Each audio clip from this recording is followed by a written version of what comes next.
Hi everyone, this is Robert and welcome to IDG Live. Today we're looking at the Isle of Faces, which is sort of the next stop really on a rather long series now of mysteries in the world of Ice and Fire. So we've been working our way across quite a few different places, and it just suddenly struck me, I don't think we've actually ever technically covered the Isle of Faces, which is one of the most central mysteries in all of this world.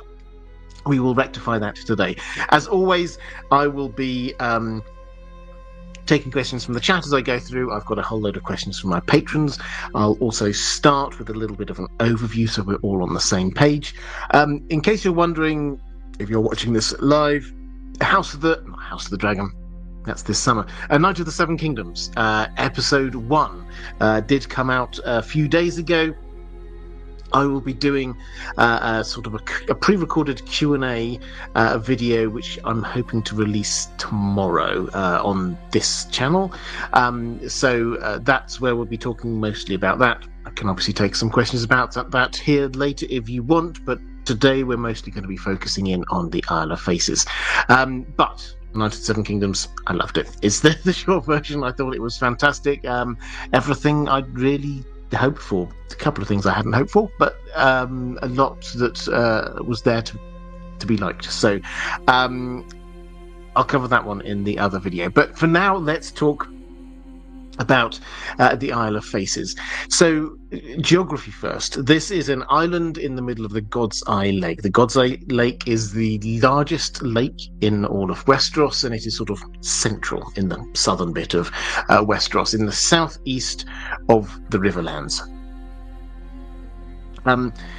We're not given a huge amount of description of the Isle of Faces. We never visit there in any POV chapters in A Song of Ice and Fire. We've not been there in Dunk and Egg. It gets a few odd mentions in The World of Ice and Fire and Fire and Blood, but we've not actually been there other than a few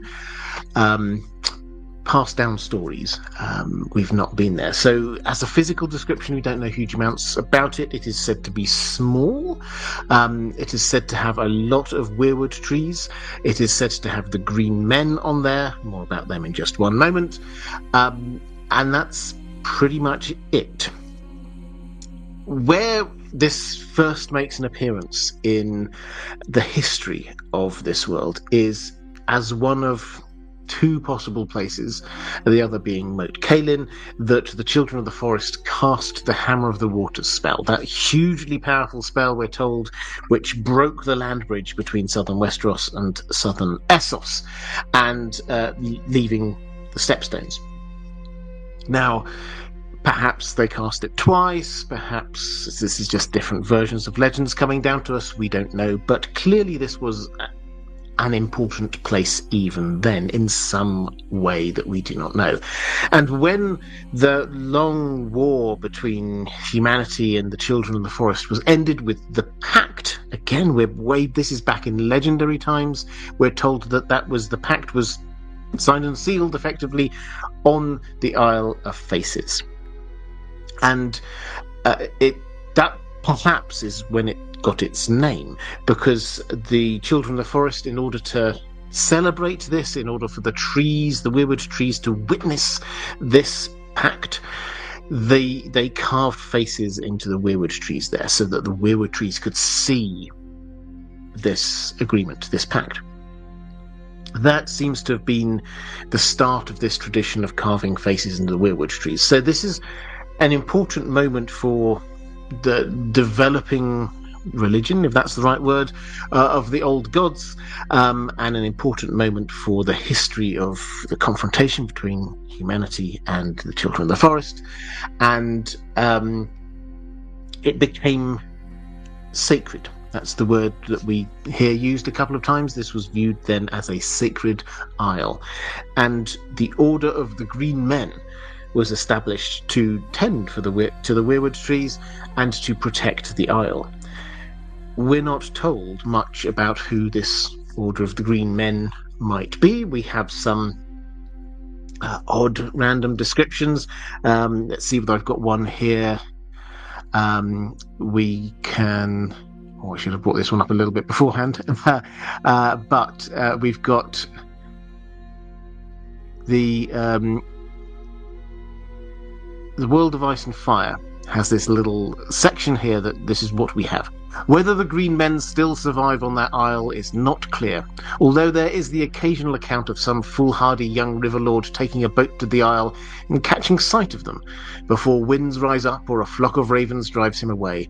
The nursery tales claiming that they are horned and have dark green skin is a corruption of the likely truth, which is that the green men wore green garments and horned headdresses.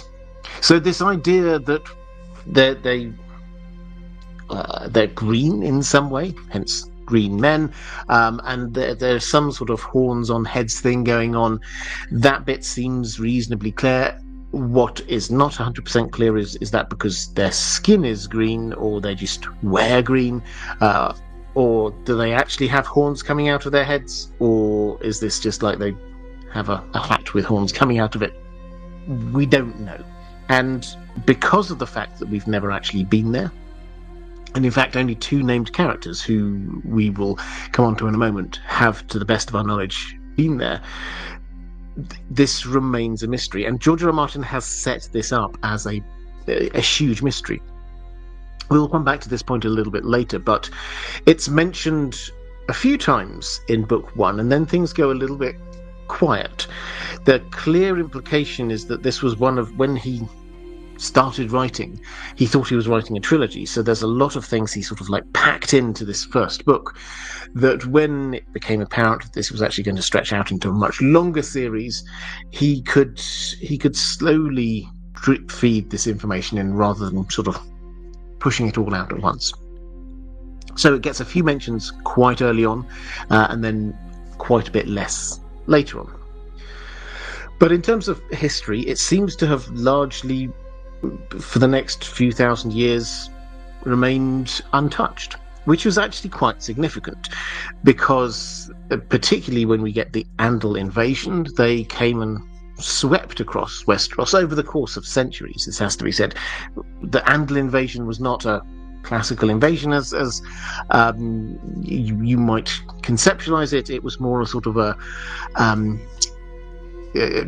armed long immigration, if that kind of makes sense. That was the sort of way of it, but it sort of swept its way across the continent. And they would often be getting rid of the old religion to replace it with their religion, which was the Faith of the Seven. And in order to do that, they often chopped down weirwood trees. The Isle of Faces managed to escape that. To the extent that it is one of the few places outside, obviously, when you get Godswoods and you get sort of ceremonial weirwood tree there, then one of the few places we know south of the Neck where a significant number of weirwood trees still is. Now, how could this be the case? Well, what we're told is that if anyone tries to reach the Isle of Faces, then first of all, strange winds start to blow them off course. And then currents. There's mysterious currents in the water which are pushing their boat somewhere else. And if that doesn't stop people, then flocks of ravens and birds start coming and dive-bombing the boat until you turn around.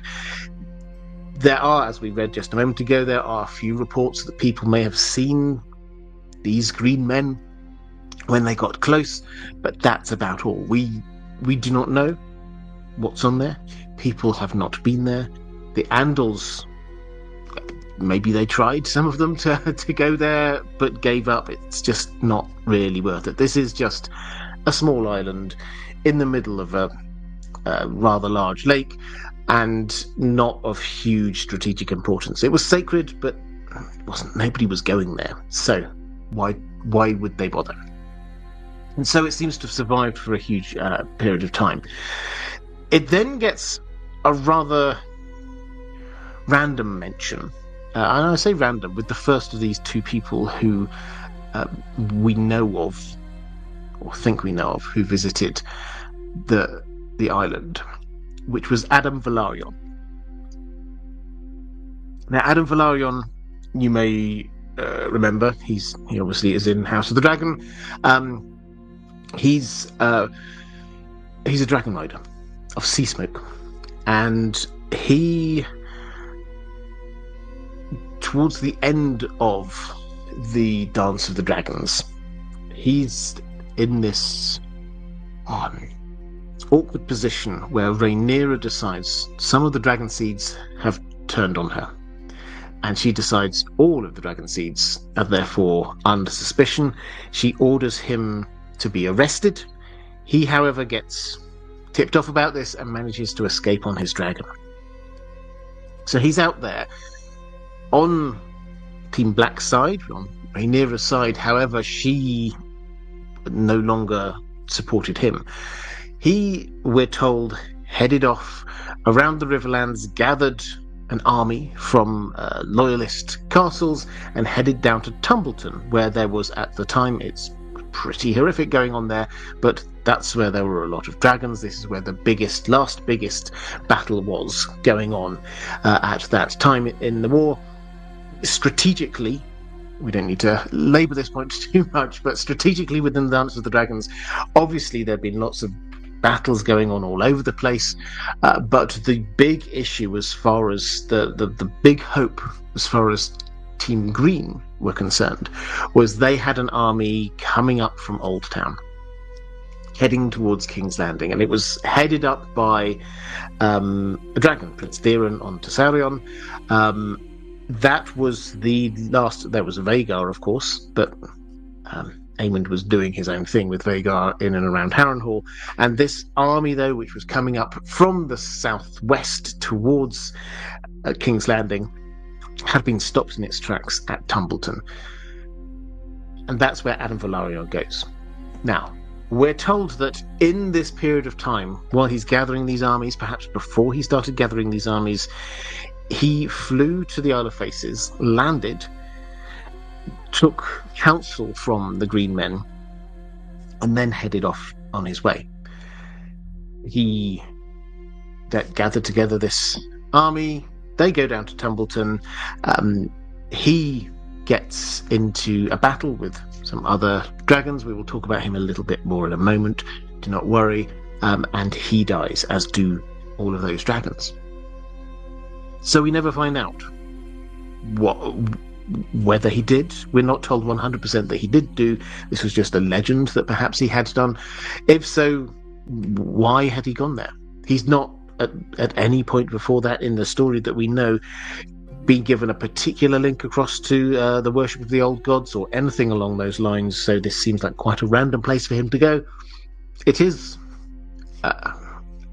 interesting. It is a place where you might want to go if you're just interested in the world, but this was in the middle of a civil war, so just a little tourist trip doesn't seem likely. It's all, and if they did advise him, their advice led to his death, so it's all a little bit confusing. But he's one of two people we know of. The second, if we're moving forward through time, is Howland Reed. Howland Reed went and visited there. He made his way down from the neck, paddled his way there in a little sort of coracle, through the God's Eye Lake, landed on the Isle of Faces. Seemingly they must have allowed him to, and he spent some time there. And when we say spend some time, it's not 100% clear. I think the word was a season, but you know what seasons are like. It probably he was there for the winter, which was probably 2 or 3 years. And during that time, he was presumably trained up, conversed with the Green Men, and then he heads off, coincidentally, almost certainly not coincidentally, at the time that the tourney at Harrenhal takes place. And his presence is the presence that kickstarts a huge amount of what actually happens there behind the scenes. Now, however you interpret what's going on with the Knight of the Laughing Tree and Rhaegar and things like that, it was him getting beaten up by some squires that prompted Lyanna to jump to his rescue, and this sense of indignation in her and in some others that a wrong had to be righted. the Knight of the Laughing Tree, arrives and makes the knights of those squires basically apologise. That's apologising for what happened to Howland Reed. Now, my interpretation, I'm not going to go into all of the details here, I've said this on several other occasions, my interpretation of what had happened was that Lyanna was the Knight of the Laughing Tree. Rhaegar is sent by his father to find out the identity of the Knight of the Laughing Tree. It wouldn't have been that hard to find out. Where did that horse come from? Whose armor was this? Those kinds of questions you can ask, and it would have led him to her. This is how they met. So Howland's, I think in almost any way you look at this, Howland's arrival triggered the meeting of Rhaegar and Lyanna. So for the second time, a person going to the Other Faces when they leave leads to something really quite significant happening. 3 dragons dead was what happened after Adam Velaryon was there, when dragons were dwindling already, and then Howland Reed prompting the Rhaegar and Lyanna thing. After that, nothing. It's all quiet. We don't really know. It gets mentioned a few times. When I said it gets mentioned a few times in book 1, I think it's 4 times it gets mentioned in book 1. Each time, it's it's almost a passing reference, but it's often people who are sort of mentioning important things or places. Like, for example, Dany was just sort of saying, Viserys has told me about the delights of Westeros, and then lists 4 or 5 places, of which the Isle of Faces is one, which for a small island in a lake that no one's really been to seemed to give it more significance than you might otherwise think. Catelyn thinks about the Isle of Faces and the Green Men. So there's it's almost as if George R. Martin was just sort of dropping mentions of this in. We don't get to see it in any of the other books. Arya kind of skirts around the outside of the God's Eye Lake at one point, and but we don't really get a sighting of the Isle of Faces, so to speak. It's worth noting, I think, that the God's Eye Lake is big. And when I say big, it's the biggest in Westeros. It's, we're told, well, we're not told specifically, but based on what George R. Martin has said and based on the maps that he's approved, it's about 100 miles long by about 75 miles wide, which is 150, 160 kilometers long. This is a big lake. It's not quite, but nearly like an inland sea. This is the kind of thing where you stand at one end, you cannot see the far end of this lake. If the Isle of Faces is a small island and it is in the middle of that lake, then you're looking at something 30 miles away or more. And probably, although, I mean, the image I've got behind me, this is from House of the Dragon. I was as excited as anyone else to get this random view of the Isle of Faces in House of the Dragon. They put that island quite close to Harrenhal. The reality is, if it's in the middle of this lake, and if this lake is 100 miles long, that means it's going to be 50 miles away. You're not going to be able to see it if you're on the shore. The vast majority of people, they might have heard that there's an island in the middle of this lake, but they've never seen it, never got anywhere near it. Why would you? So that's I think the sort of the first thing is that it's just, although it's mentioned and it's quite big in our minds and it's clearly there's mystery going on there, as far as the average everyday people in Westeros are concerned, it's not somewhere they've ever seen or certainly never been to. It's not somewhere that anyone they know has ever been close to either. It's just not visible. So that, I think, is the concept we have to have in our minds. This isn't forefront. It's not like, oh, you can see there's Castle Rock. You can see that from miles away. You couldn't see this. Okay, let's go to some questions in the chat. Michael Trainer saying, not related to the Isle of Faces, but I'm wondering about the lore behind folks nailing pennies to a tree in Penny Tree. What information do we have about this tradition? What are your theories? We don't really have a background to this. I mean, I have a sort of a half-baked theory, which I do wonder whether or not we might get some hints in Night of the Seven Kingdoms. You may have noticed actually in episode 1 when Dunk is proudly going around showing off Sir Arlen's sword, he's got a penny in the pommel, showing he's from Pennytree. I do wonder where Pennytree is in this kind of disputed land between the Bracken lands and the Blackwood lands.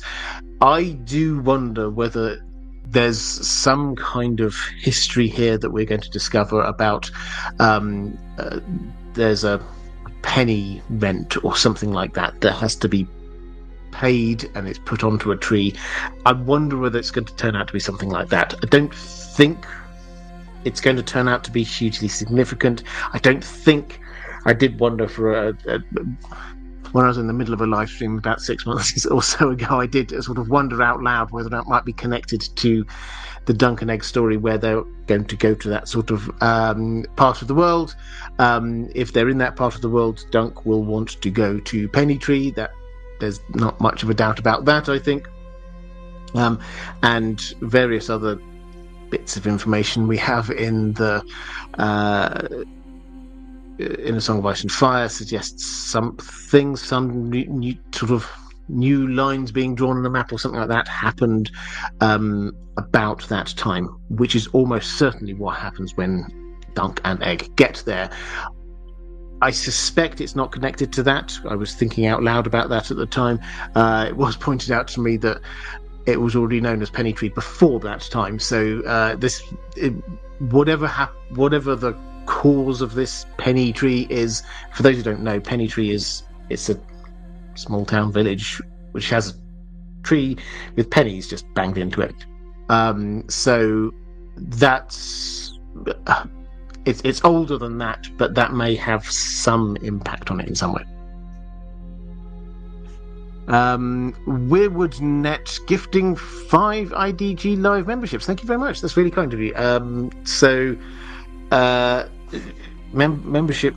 I'm going to be redoing all of the memberships and rewards and things like that at some point this year when I get a chance. But the best way to support this channel, if you would like to, is via Patreon. If for whatever reason you don't want to do that, then you can become a member here. What that means in practice is thank you. That's very kind. But also your name sort of gets highlighted a little bit more in the chat, so it's easier to see when you say stuff. So thank you very much for gifting out those channel memberships. I think I had another question here somewhere. Here we go. Ginger Bearded Geek. With George R. R. Martin now abandoning House of the Dragon, can we take any scene of Adam Velaryon and the Isle of Faces as legitimate? It's an interesting question. So, if you missed it, I did talk about this a reasonable amount last week, so I'm not going to go over all of the detail. George R. R. Martin did a big interview with James Hibbard. I nearly said James Hetfield. That would have been a very different interview. With James Hibbard in Entertainment Weekly, I think he works for, maybe Hollywood Reporter, one of those. It was quite wide-ranging. It covered a huge amount of issues. One of the things which came out was the first time that we've had a really clear... we sort of heard the rumours, we've heard little bits and pieces, really clear his side of what happened with the relationship with Ryan Condor, the showrunner for House of the Dragon. And he basically said, it's over. He's not involved in anymore.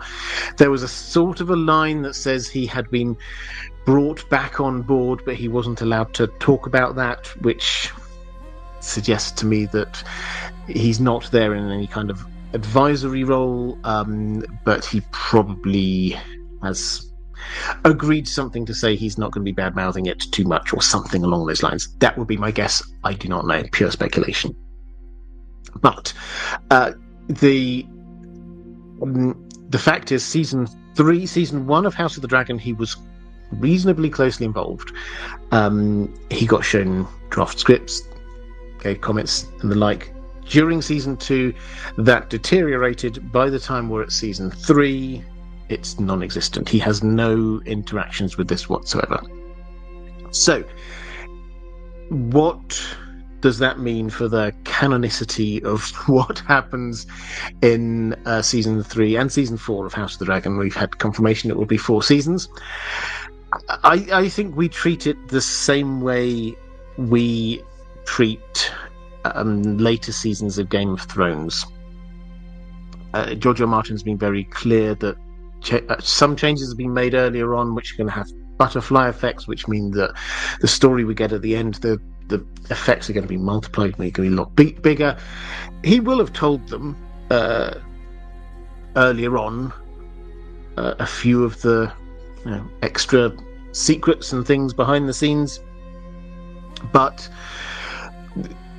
the story which comes out is going to not be from George. It's going to be based, obviously, based on what George has written in Fire and Blood, but this is going to be from the writing team of House of the Dragon.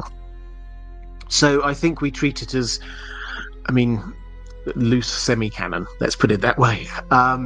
The fact is, though, that all of this, we have to place all of House of the Dragon, even the first season, which we could put as slightly closer under George's control, as it were. The way Fire and Blood is written is to offer 3 or 4 different possible solutions for what might have happened. It's a history book, an in-world history book, with a maester who's like saying, well, yes, this source says this happened, that source says that happened, I think maybe it was this other thing, and it's up to you as the reader to be interpreting that, deciding what you think fits the facts. And a decision was made early on in this process, when they were adapting the book, that they weren't going to try and do those different possibles. They were going to pick one timeline and go with it. They were going to make decisions on these things. What was the relationship like between young Rhaenyra and Criston Cole, that kind of thing. They had to make a decision, and they went with that, and the other possible options they just put to one side. So in that sense, all of House of the Dragon has always been a semi-canon, because this is just one version of events, not the version of events, it is a version of events. And now we've got a version of events that George R. Martin hasn't himself sort of given the thumbs up to in any way. Which is a long-winded way of saying loose semi-canon. Have something else in the chat, I think. Some people call me Morris, suggesting Penny Tree is Penny Lane's sister. It's entirely possible. Yes, question from JK3RSH saying, love to the moderators. Yes, absolutely. If you're watching this live, could you show a little bit of love to the moderators? They are amazing. The reason why the chat is such a wonderful, uplifting place is because they keep it that way. So could you show them a little bit of love? Thank you. In A Dance with Dragons, trees are carved by wildlings Jon has sent south. None are weirwoods. Why is this done? Can Greenseers see through any tree carved with a face, or only weirwoods?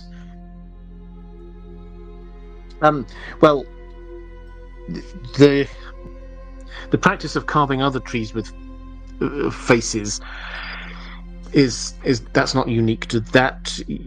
The heart tree in King's Landing is actually an oak tree. It's not a weirwood tree. So you sometimes have an alternative. If you can't go with the weirwood tree, then you have some other tree that's there. That feels to me just like the wildlings kind of like saying, this is us bringing our culture down south. We have faces with trees with faces on, and then we're going to make it like that here now. So that's the kind of feel I've got going on. In terms of the practicality, it is the weirwoods. So when Bran is being taught about this and he eats the weirwood paste, he is told by Bloodraven that he can see out through the eyes of weirwood trees. And in the future, he will be able to move out beyond that. Now, what that implies is the main thing is, yes, the weirwood trees, but he's not going to be restricted to that. He will be able to move out around, and how does that happen? Well, magic. And George R. R. Martin doesn't give us the details of these kinds of things, but perhaps it's other trees that are good. They can be a good sort of leaping off point, as it were, for this. George R. R. Martin doesn't like to give us the details of how his magic system works, but that seems a sort of at a high level what's going on there. Right, let's go to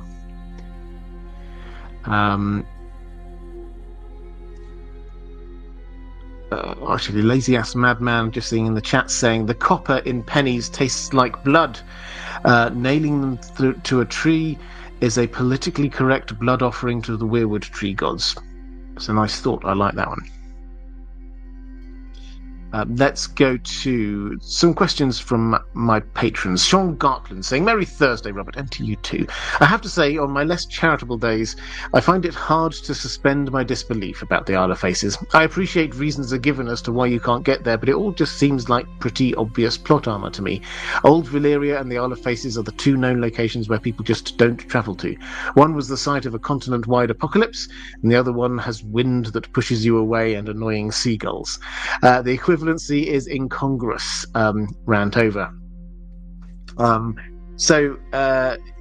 There's you also saying we get to see there. A lot of people saying we get to see them in the books. I don't have a problem with this for a number of reasons. The first, what I was trying to explain a little bit earlier about the size of this isn't a thing that is there.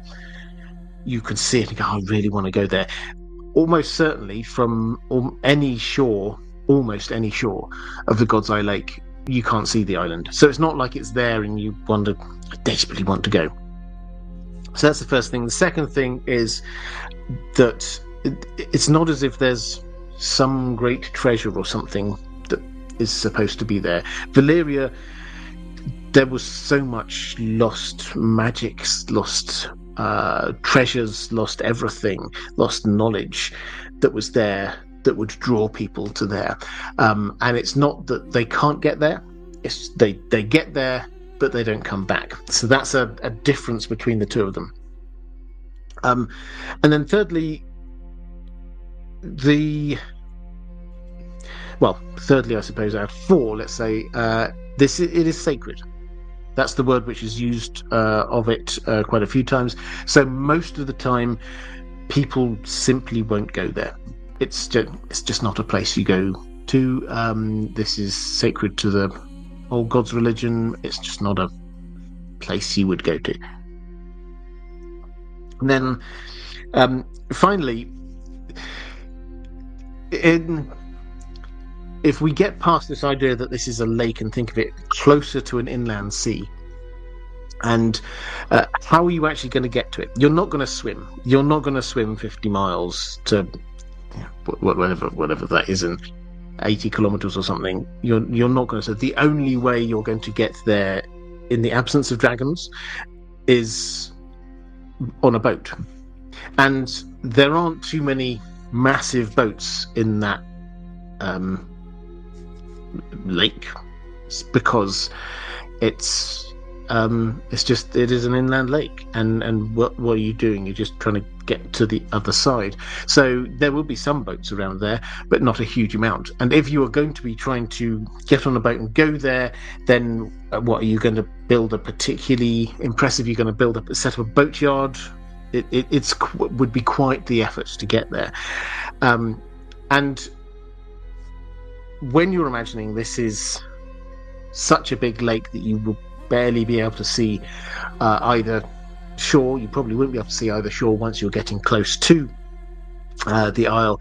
Then actually what that means is, yes, there will be currents and tides and winds and things which would be able to blow you off route. So it actually kind of makes sense. People wouldn't be going there.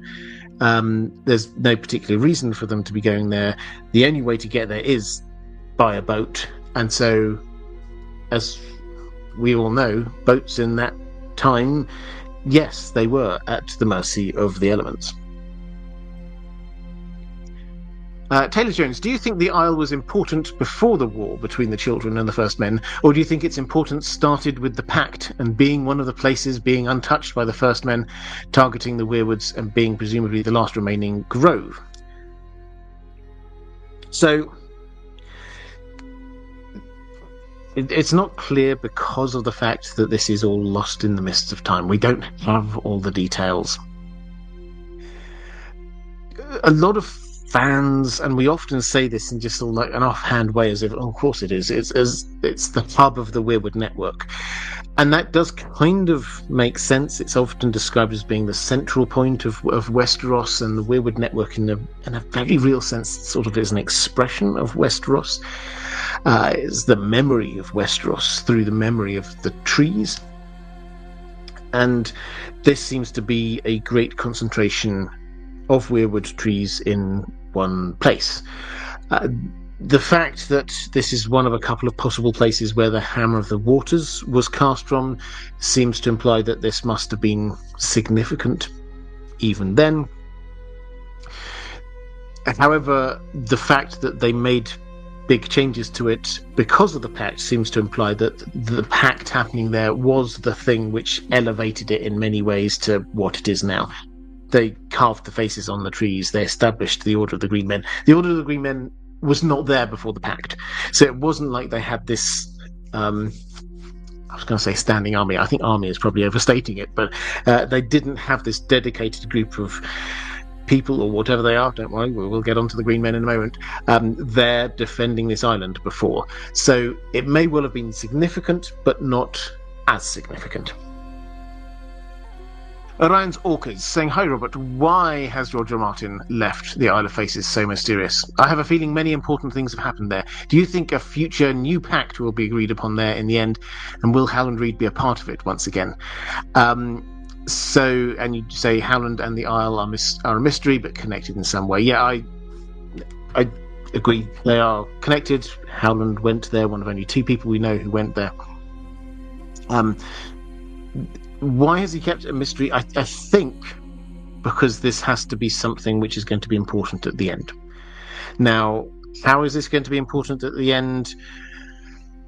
There are a couple of, I think, reasonably obvious reasons or possibilities. One is something which has been speculated before, which was this was where Rhaegar and Lyanna got married. Now,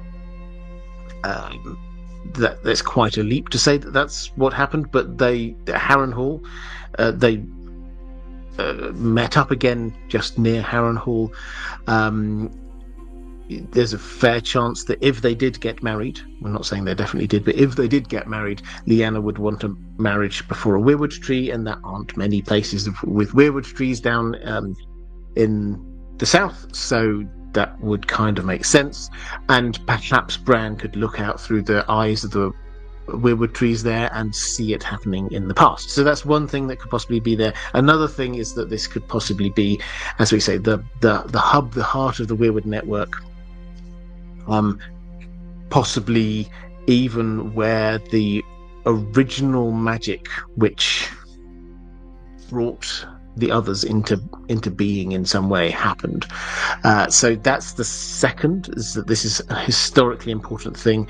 The third is that this is going to be important in the future, because this is going to be where that magic is going to be undone, or something along those lines. The idea of a new pact I kind of like, but the fact is that if it's a pact between the children and humanity, the children, there aren't many of them left.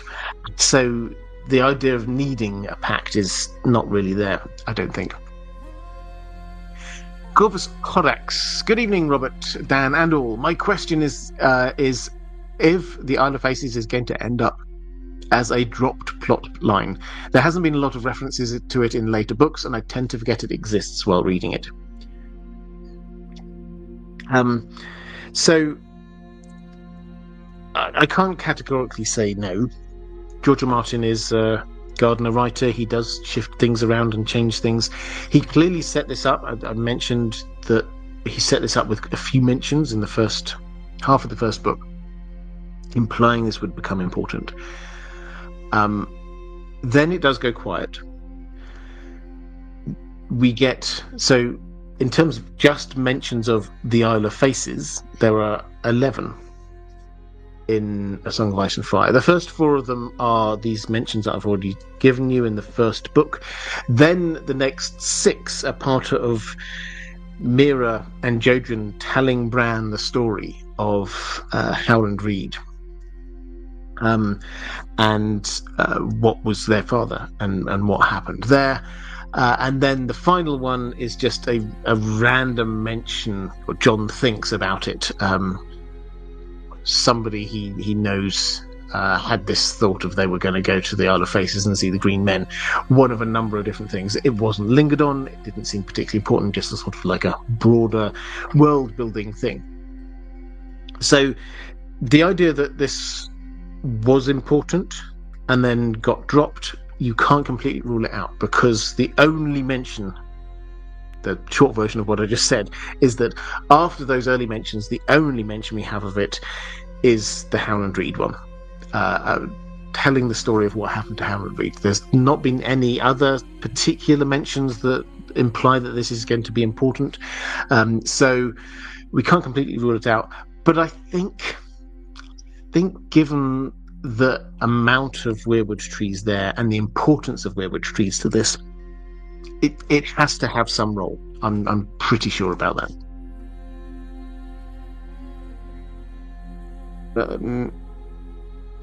Two River says a Great Lake-sized lake. I don't know the size of the Great Lakes, but that's the kind of feel. We're not just talking like you go to a park and there's a lake in the park kind of thing.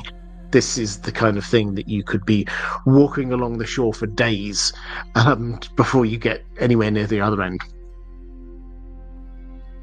Weirwoodnet saying we could do with emojis for the members on YouTube, especially Bloodraven. Oh yeah, that's a thing. That is a thing you can do. I'll try and remember that. As I say, one of the things I will be doing at some point this year is trying to sort of upgrade the member offer, if that's the right way of putting it. And yeah, if this is exactly the kind of thing that a Bloodraven emoji, if we can come up with that would be fantastic. Let's go to. And people are confirming, yes, this is Great Lake-sized. So there, if that helps you kind of visualize it, that's what we're talking about. And as Carl Carsonak says, you're not swimming anywhere in that. I mean, this is one of the things to say. As much as I loved this image that we've got here from House of the Dragon, I think it did give the wrong impression of how close it is to the shore, making you think that maybe you could just nip over there. If you're a strong swimmer, you can get that kind of thing. No, this is not. This is somewhere off in the middle. You would not see it.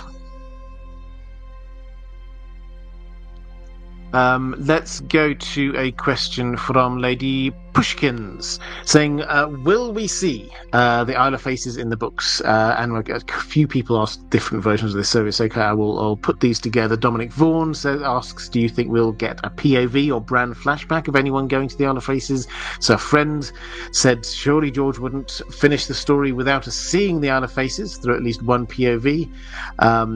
Bran's the most obvious, but who else do you think might be allowed to visit? So Steve the O is saying, in terms of the characters who are likely to go there, Bran perhaps, but what about Dany or Jon or Melisandre, although she might want to burn it?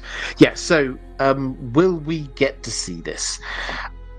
Personally, I think the answer is yes. And I think a couple of people have mentioned Bran. I think that is the most obvious way that we will first get to see this, through him accessing through the Weirwood network. Now, what are we going to see? Perhaps we'll see the Pact. Perhaps if there was some great magic that in some way brought about the others in the first place, that might have happened there. That would be a thing. He obviously, on the show, he saw the creation of the first White Walker. So that's a possibility. If we did get, as I speculated a bit ago, if we did get this wedding between Rhaegar and Lyanna, perhaps he could see that. So there are a number of different possibilities for how we might get to see it through Bran's eyes. Then the other possibility that a number of people have talked about is this idea that you have to undo the magic that created the others. And in order to do that, you have to be in a particularly magical place in some way. And the Isle of Faces would seem to be the most obvious place, in which case you might find that we do get some characters going there who are kind of welcomed there by the Green Men. Also, you have to have this clear idea that if you've got dragons, you could land on it. It's so I wouldn't 100% rule out Dany landing on there. It would be quite the chapter, but why she would choose to go there is a different matter again. But she's on a dragon, and the magic of the Green Men. Yes, there might be some buffeting winds which make it bad for dragons, but Drogon wouldn't be affected by the currents or the tides or anything like that. So yeah, not beyond the realms of possibility. I do also, in my mind, there's one other time that we might see something like this, is that the imagery of two dragons fighting over the God's Eye, like we've had that a couple of times in the histories of the world of Ice and Fire, and because we've had that, and George R. Martin loves his sort of histories to echo, the idea of there being a dragon, but if there is a dragon battle between, I don't know, Euron and Dany, I'm just making that up, I don't know how we would reach that point in the story, but let's just go with it. If Euron does capture a dragon, the idea of there being a fight there between the two of them, that would be where I would personally, for maximum impact, where I would put it. Added to which, if we're going to go down the Euron route, if he does capture a dragon, what is he wanting to achieve? He's wanting to kill the gods in order to become a god himself. Crazy ambition. If that is his stated aim, at the moment he's working his way around the coast, but if he manages to get a toehold on the mainland, where can he actually kill the gods? Where can he say, that's it, I got rid of the gods? The God's Eye Lake. It's possible. So, with somebody who was it was saying, so Steve the O was saying Melisandre could potentially burn it down, or want to burn it down. So would Euron. Mara Lee, hi there Mara, great to see you, and very generous of you as well, thank you very much, saying in honor of Bloodraven and IDG Live. Thank you very much, I hugely appreciate that. And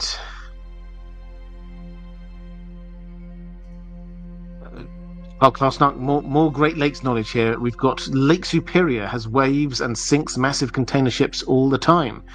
So there we go. Yeah. Maybe, who said that? Somebody here was saying, Mark Shea saying maybe the sea snake should have gone there as his final voyage. Maybe that would have been quite fun. Right.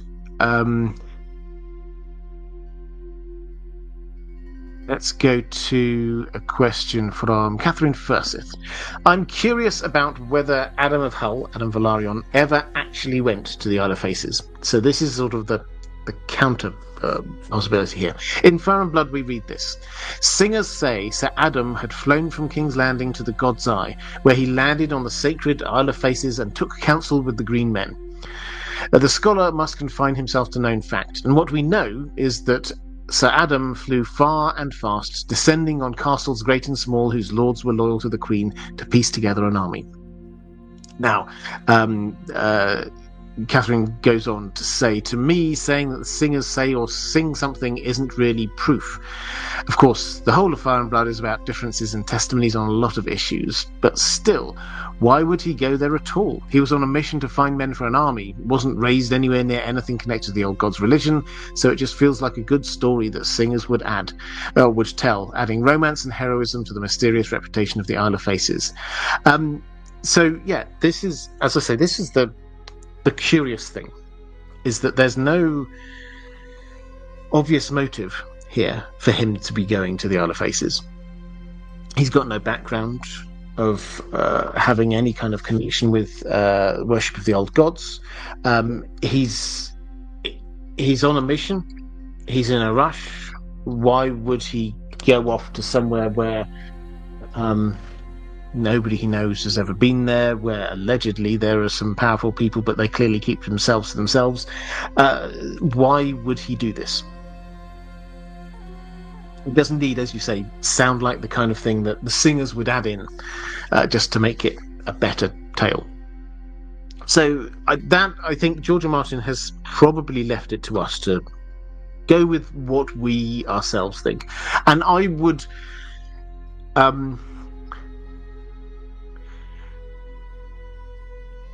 well, in the absence of anything else, I would say, yeah, you're probably right. This does sound a little bit weird. It would sound weirder that at no point while dragons were around did any Targaryen ever land on the Isle of Faces. That, for me, feels even weirder. Why did Aegon never bother just to check it out, see what was going on there? That does sound kind of weird. But so the idea that a Targaryen, Velaryon, did land their dragon on there in and of itself isn't a mystery. It's that why him and why then?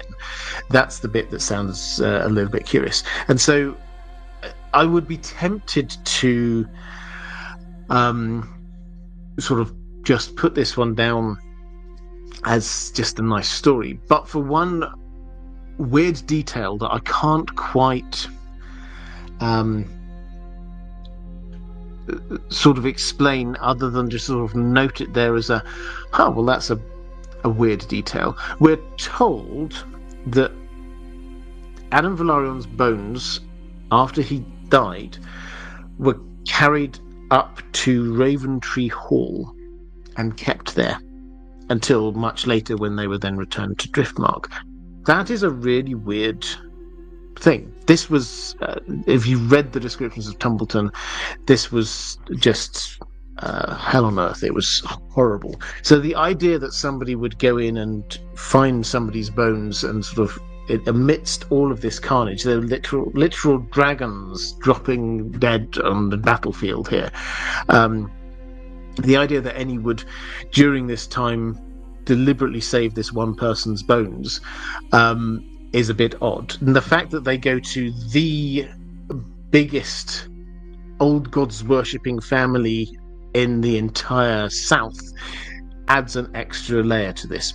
If he had been to the Isle of Faces, then is there something there that they were trying to take from him, rescue from him, give his memories? Did they want to give his memories in some way back to the Weirwood tree?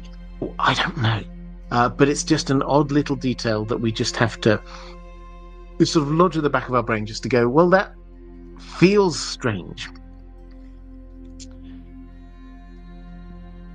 Let's go to a question from Ms. Fox in Arda. Do you think King Bran could rule Westeros from a seat at the Isle of Faces instead of King's Landing? Could Adam Velaryon and Seasmoke landing in the Isle of Faces somehow bridge the link between Dragon and Green Dreams? Having a dragon or Valyrian magic on a magical nexus like the Isle of Faces has to mean something, right? Why do you think Jaehaerys and Alicent didn't go to the Isle of Faces? Then there's legend that dragons were native to Westeros. I wonder if the children of the forest were responsible for getting rid of them. Seems like a high security risk to have fire-breathing dragons loose in a tree-dependent magic system. So there's a lot in there. But to pick off a couple of these ones, in terms of King Bran, I think we'll probably come back to this in a later question. Could King Bran rule Westeros from a seat at the Isle of Faces instead of King's Landing? I think I like this thematically, but not practically. If we go down the route that Bran is going to rule the Seven Kingdoms at the end of all of this, then he has to in some way be seen to be ruling. And would him sitting in the Isle of Faces be a good way to be the visible king? No, not at all. Would the green men and the children of the forest be happy for lots of people to be traipsing on and off of their island just to be talking to the king? I suspect, again, the answer is no. So, although, yes, I like this idea theoretically, symbolically, the reality is that the king, I think, has to not be on an island many miles from the shore. They have to be sat there. I mean, otherwise they would have stayed on Dragonstone. They have to be there somewhere on the mainland, and the obvious place is King's Landing. The observation about the children of the forest wanting to get rid of dragons is an intriguing one, because and the reason why I wanted to answer this question after the Adam Velaryon one was, you have to, if you accept the fact Adam Velaryon went and got advice from the children, from the green men, and the green men in some way, they then wanted him to do what was part of their plan. What happened? He gathered an army, yes, he headed down, and then 3 dragons died. So, because of his actions.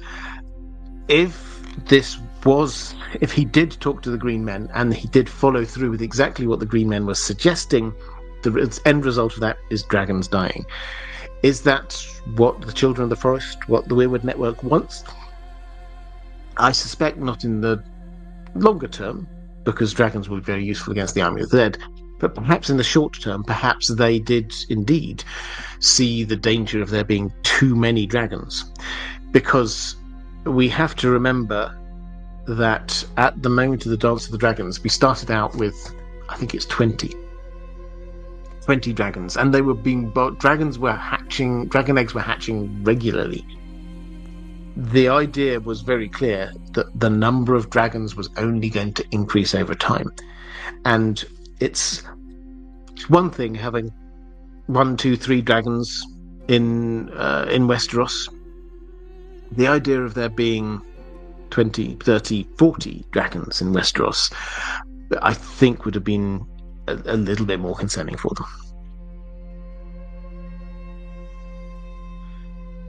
There's Weirwood. Ravens used to speak the messages. They could again. Snow, corn, etc. Why couldn't there be a crow in the small council speaking for Bran, or he could walk somebody? He could. It depends on how sort of like high magic George R. Martin wants to make this. I don't know. Yes, I guess you could do those things. I mean, I think a raven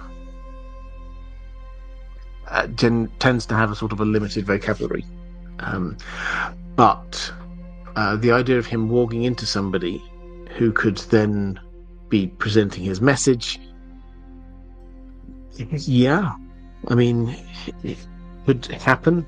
Whether people would want that? I don't know. So I think the answer is yes, it's possible. The practicalities of it, and if you go around the practicalities of it and that kind of route through the pure magic one, then that actually becomes quite dark, I think, because walking into somebody is taking control of somebody else's body, and that is not a thing which is, in fact, that's an abomination, the skin changer said.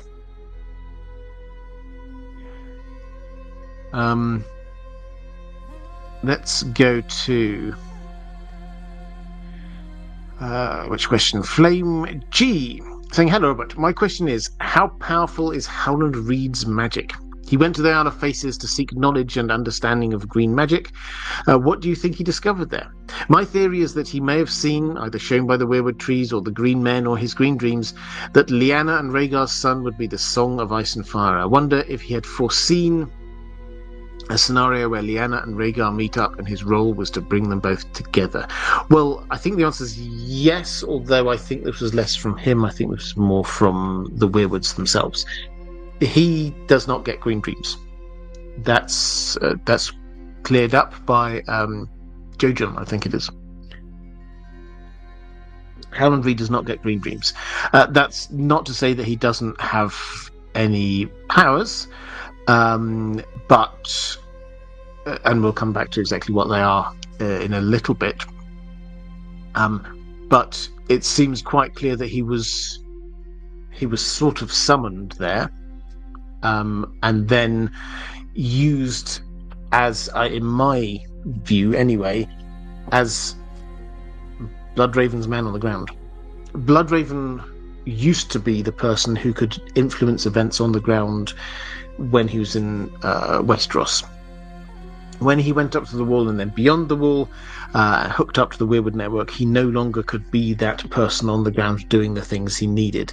So what was he going to do? Well, he uses other people as his tools, as it were. So Howland Reed is summoned there. He's shown what he has to be doing, and then he heads off and does it. So whereas he may not have been specifically there knowing exactly what the long-term aim of all of this was, he would have been known what his short-term mission was. Clary Goski, hi Robert, hope you're well. I am, thank you. What do you think of the idea that Bran is the Knight of the Laughing Tree? Some time-traveling shenanigans, perhaps?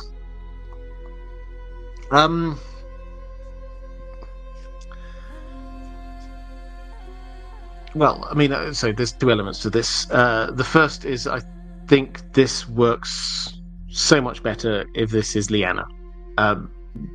It works in terms of motivations. She clearly is the one at the tourney who's most indignant about what happened to Howland, and that somebody needs to be righting that wrong. She's the driving force in this. We're told all of these things about how good she was as a horsewoman. We're told that the figure was quite small, with a voice that seemed quite disguised. It works with how she might have met Rhaegar, because otherwise we don't have any meeting between them before he crowned her the Queen of Love and Beauty. It gives a reason why he would have crowned her the Queen of Love and Beauty if he saw her as having been effectively the champion, the undefeated champion in the tourney. So there's a lot going on there that makes it work best for it to be Lyanna. Could Bran theoretically, through some sort of wibbly-wobbly, timey-wimey thing, have been the Knight of the Laughing Tree? Well, that would probably require him to go back in time and then walk into somebody in order to do that,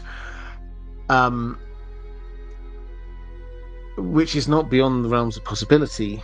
But why? It would require that whoever was this knight would have to be a very good horse person. Bran is not. I mean, we see him strapped to a horse and he's very frustrated. He loves the sense of freedom of being on a horse again, but he's very frustrated about his ability to actually ride horses. So him personally, doesn't seem to have the huge experience, and we're never told that he's that good at that kind of stuff. But yeah, interesting question. Kaius Ballerina, picking up a question. I love it when people do this. Thank you very much. For Peter Lewandowski, what if Bran, in his capacity as the Three-Eyed Raven, went to the Isle? Would that make him more powerful? Well, so as a clarification on the Three-Eyed Raven, this was something they obviously went quite big on in the show. I am the Three-Eyed Raven. In the books, it's the Three-Eyed Crow rather than the Three-Eyed Raven, which is a small difference, but it's quite important because actually that is just that's not a job title. In the way that on the show they seem to imply this was a job title. This was a thing you are. This is a thing you might become. What it was, Bran would be getting his visions, his green dreams, and in that he would encounter a three-eyed crow, and that was who he was going to try and see. And he didn't have a name for this person, so he just referred to them as the three-eyed crow. And how the green dreams seem to work is that you don't appear, you have an avatar, as so to speak, in the green dream. You don't know what you look like, but that is a kind of like an expression of you in some kind of way. So Jojen had a green dream about Bran, and he went to Winterfell not knowing who he was looking for because he didn't have a name. There was no gamer tag above it. What there was this avatar, for want of a better word, of a winged wolf held down by chains. He then went to Winterfell and tried to figure out who could this be. A wolf definitely seems to imply a Stark. The idea of being winged, that's a magical thing. So it's somebody who is magical but is being held back, and so that was what Jojen was going to look for. Bran was going to look for somebody who is reflective of being the three-eyed crow. He goes to, when he meets Bloodraven, he basically says, "Are you the three-eyed crow?"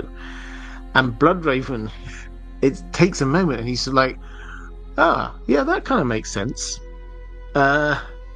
Why? Because he's a crow, member of the Night's Watch. The three eyes, his third eye has opened. He is the three-eyed crow. So this is a description of his avatar, not a job title. So that was a very long preamble too. When Bran leaves, the way they did it on the show was basically Bloodraven was killed, but then sort of passed on the mantle to Bran. Bran, you are now the Three-Eyed Raven. You're now a different thing. You've got a different job title. You've been taken over. That kind of. It probably won't be that kind of clear cut in the books. Bran will have got this knowledge passed on to him, but everything that everybody there in that cave has sort of been suggesting so far is they're expecting him to stay there now. He's going to plug himself into the Weirwood network, and he's not going to be moving. And he's going to be one of these green seers. We've had several of them. There were lots of Children of the Forest green seers who were there, plugged in, and almost dead, in the way that Bloodraven himself over time will slowly sort of decline.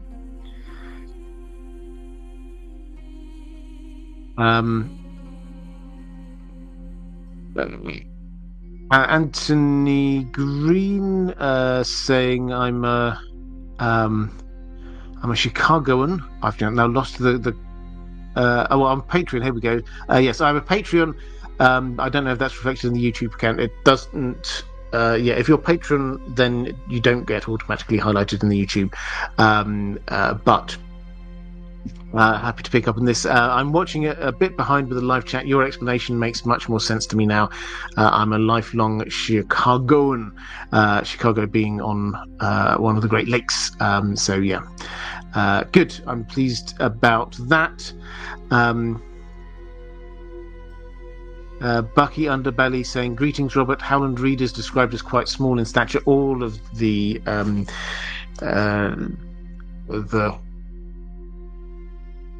people from the next. I always have a blank every single time. I have a mind blank about something that I say all the time and think about all the time. Anyway, they all are small in stature. Does this mean that he has some children of the forest in his bloodline? Quite possibly. So we don't know. But this has long been suspected that maybe there was some intermarriage some way back in the past. But yeah, we don't have a clear family tree for that. Anna Gwen, thank you very much, people. Let's go to Lorelei Dragon. Good evening, Robert. Do we know for certain who the Green Men are? My headcanon is that they're children of the forest, but I can't remember what evidence, if any, led me to think so. Dominic Vaughan similarly saying, "Hi, Robert. Who do you think the Green Men actually are? Are they children of the forest or a remnant of the offshoot of the first men with greenseer abilities?" So this is it's a mystery because of all we've got is this the legends of what they are. This idea maybe they have green skin, maybe they have antlers. Bran at one point thinks, old Nan told him that they rode on elks. The fact is, this is a small island, so there probably can't be too many of them, and they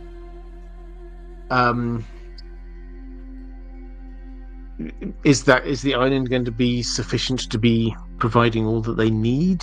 Probably not for a huge amount of people, so there probably aren't all that many of them.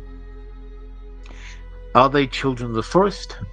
It's possible. Children of the forest, incidentally, they're described as having sort of often nut brown skin, slightly dappled, so it's not green, obviously green. The antlers thing, children of the forest haven't got antlers. Maybe that's a hat, we don't know. So it is a mystery. But I've got and this I think exists. In my mind, this is halfway between headcanon and tinfoil, because it's based on some reasoning out, but also is very speculative because we simply don't have enough information. I wonder if the reason why Bran thinks about the children, about the Green Men, when coming into contact with Cold Hands, and Cold Hands riding on the elk, I wonder whether this is a hint as to what the nature of the Green Men actually is. This is a small island, a long way from the shore. Now, could it have sustained an island community for thousands of years, off of fish, off of what it seems to be wooded. They don't seem to have farmlanders, as far as we're aware, no particular cultivation going on there. Could they have carried on for all those many hundreds of generations just in this small island? Well, they could. But what if we don't need to worry about the next generation, the next generation, the next generation, because the Green Men who are there are still the first Green Men, because they are undead, if you like. Now, what do I mean by that is the Cold Hands idea. The Children of the Forest clearly have some technology to take somebody who is dead or about to die and then just sort of keep them going. That's what's happening with Cold Hands. We're not told all of the details of that. He is very clearly dead. He doesn't need to. He doesn't need to breathe or eat or anything like that. He's gone. But he's being powered through some magic to keep going. So, if that is a thing they can do, if we're being given the imagery of the Green Men when we came to him, or a reminder of the Green Men's existence when it comes to him, might they have done the same thing in order to protect this island? People who do not, they never need to leave because they don't need to eat, they don't need to do anything. We don't need to worry about whether the next generation of them is going to be quite as loyal and good at their job. They don't need to be raising any children. They can have the set number and then just stick with it. So I do wonder whether we're going to find that is something like what we've got going on here, an equivalent of Cold Hands in some way.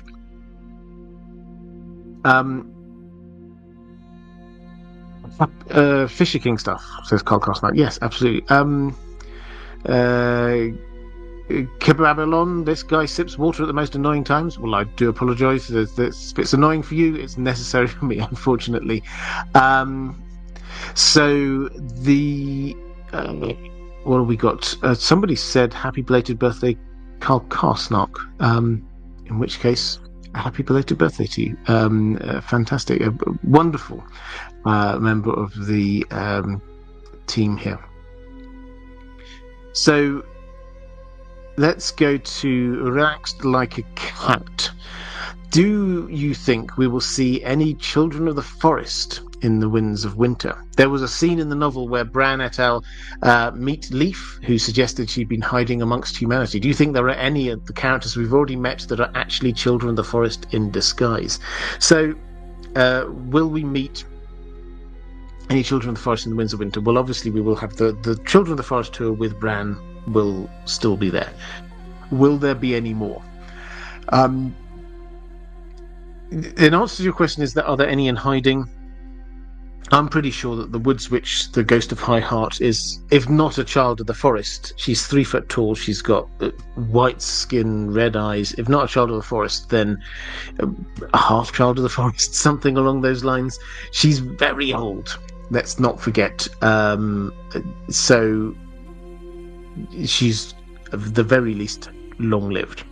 Now, is there are there going to be any more? Perhaps, yes. It's Leaf did seem to suggest that she managed to sort of go out amongst the humans for a while, perhaps using disguises, or just sticking in forests and observing stuff. We don't really know, but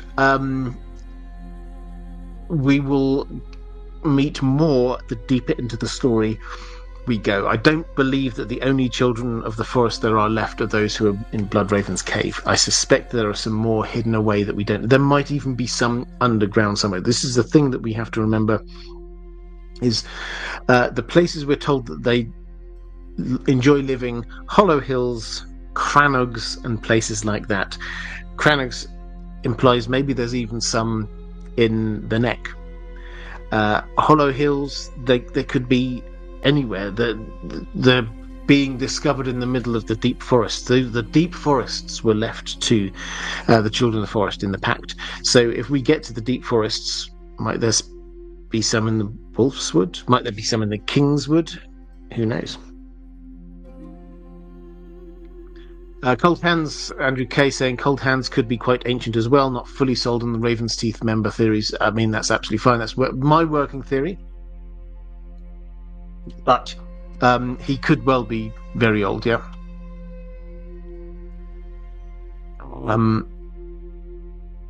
Let's go to a question from Per Marcus Rissman. 7 blessings from a chilly north. I find the theory that Brynden, Bloodraven, tried to recruit Euron before Bran really interesting, and I like it. If the Isle is to play a future role, which I feel is at least hinted at, but who knows, do you think Euron will be drawn there as a dark antithesis to Bran, the three-eyed raven? A dark antithesis I like. Yes, he is. So for those who missed the theory, that Euron, he sort of mutters about, he had a dream that, he could he fly? He sort of mutters about that, and the symbolism is very crow, that he's one-eyed crow. He's not a three-eyed crow, he's a one-eyed crow. Euron, one eye. So the imagery is very similar, and the echoes of this are there, and added to which he now is drinking the Shade of the Evening tree juice, which is a sort of the dark version of the weirwood paste, which seems to have opened his mind to seeing magical things in the future and the like. So yes, he's being set up as a sort of a dark antithesis to Bran. I would 100% agree with that. I also, as I said a bit earlier, I can very much see the argument. He is there saying, I am the god. I will reign as god over the Seven Kingdoms. First, he has to kill all the gods. That will mean destroying the Weirwood network. So he will be wanting to do that. I think that he will be drawn there not to sort of go and seek knowledge or something, but to try to destroy it. So this is where my idea of there being like a dragon battle above the God's Eye really plays out. If he gets a dragon, he would be able to fly there and then be confronted by someone else. So we've already got the one eye kind of Aemond one eye, this character already. We've got the imagery of that with a battle over the God's Eye Lake. So yeah, George R. Martin does sometimes lay things down quite heavily. I think that if it happened, we would look back and say, oh, there's so much foreshadowing for this. Doesn't mean it's necessarily going to be happening, but the foreshadowing has been set there. Let me just take a moment to say, patrons, thank you. I hugely appreciate what you do. Your support is what allows me to keep going doing this, so thank you so much. The best way to support this channel, if you wish to do so, is down through Patreon. There's a link down there somewhere. I'll be looking to sort of upgrade the offerings there as well this year, so I'll try and draw everything in together, because we're now, if you like the videos on the main channel are now I'm releasing them all, basically the entire back catalogue are going over onto Spotify if you want to check that out. It's also there. Where else am I putting? Oh, Facebook. I've started putting them up on a variety of different places. So look around. Basically, I'm now expanding out the number of places that you can get in Deep Geek videos. So if you find it easier to look there, then do. Facebook, incidentally, I think I'm streaming live on Facebook right now. I haven't yet managed to figure out how well that's going, but I think that means that is should be going live as we speak. What else was I going to say? Videos coming up on the main channel, and on this channel I will be doing the A Knight of the Seven Kingdoms Q&A. Hopefully that's going to go up tomorrow, and I will see. I'm going to experiment a little bit about trying to extract short form content from the longer form content. A lot of people seem to do this, so I'm going to see whether I can take a few clips out and make shorts out of them. Might be fun, who knows. We'll see where we go with that. Yeah, I think that's enough advertising for now. I'm sure there are other things I probably should have plugged and said, but that is enough. There's a lot going on, but big plans. I'm excited. James Boris saying, hi Robert, what are the major hypotheses in the community about what Howland learned on the Isle of Faces? Was he intentionally manipulating events with that knowledge, or was he being manipulated? It's an interesting question. I think he was being used, but he may well have bought into that. So the fact is that he doesn't seem to be, from what we read, from pun intended, from Mira and Jojen and what they're telling Bran about it. This doesn't come across as a tale of somebody who is hugely bought into following prophecy, and we have to identify this, and I have to throw these two people. That's not the story that they're telling to Bran. They're just giving him sort of the bare details, and also, I think, a How I Met Your Mother kind of story. But that doesn't mean that he hasn't learned anything. What's very clear is that he does have some magical abilities, but he doesn't get green dreams. So he's not the green seer that they're looking for. But he is somebody who I'm sure they could show him stuff. I'm sure they could train him into things, and persuade him what his role was going to be. And what his role almost certainly was going to be was getting Rhaegar and Lyanna together, and then making sure that their child was protected. Let's go to Sir Friend saying, "Happy Thursday, Robert, and to you too. If the undoing of the magic that brought about the others is to take place on the Isle of Faces, who might be involved? One of the few highlights of Season 8 for me was Arya playing such a huge role. What do you think? Best wishes, warmest regards, and to you." So, yeah, the headline here, I think that the magic that created, this is our best working hypothesis, is that the magic that created or brought the others into being in some way has to be undone. I think the best bet for where the magic that created them happened was the Isle of Faces. That seems therefore to be the logical place where it has to be undone. The question I think has to be is, do you need the others there in order to do that? I think probably the answer is yes, and that implies that the others have to come all the way south to around there. The Isle of Faces is one of those islands that we talk about a lot, that we say, is it just a coincidence that so many of these places that seem like they might be important in the battle against the others are islands? The Isle of Faces, Dragonstone, Starfall, and so on. I don't think it is just a coincidence. I think there is a reason for that. The answer to your question, I think, is that Bran has to be involved in some way.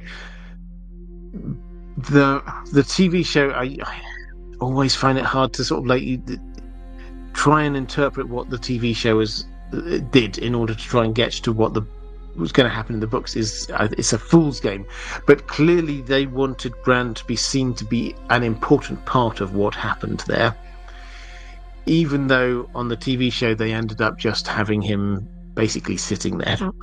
He didn't really do much in that battle, just drew the Night King to him because the Night King realized that he was a danger to him. I think that Bran will be more than just bait. I think Bran will play an important part in this.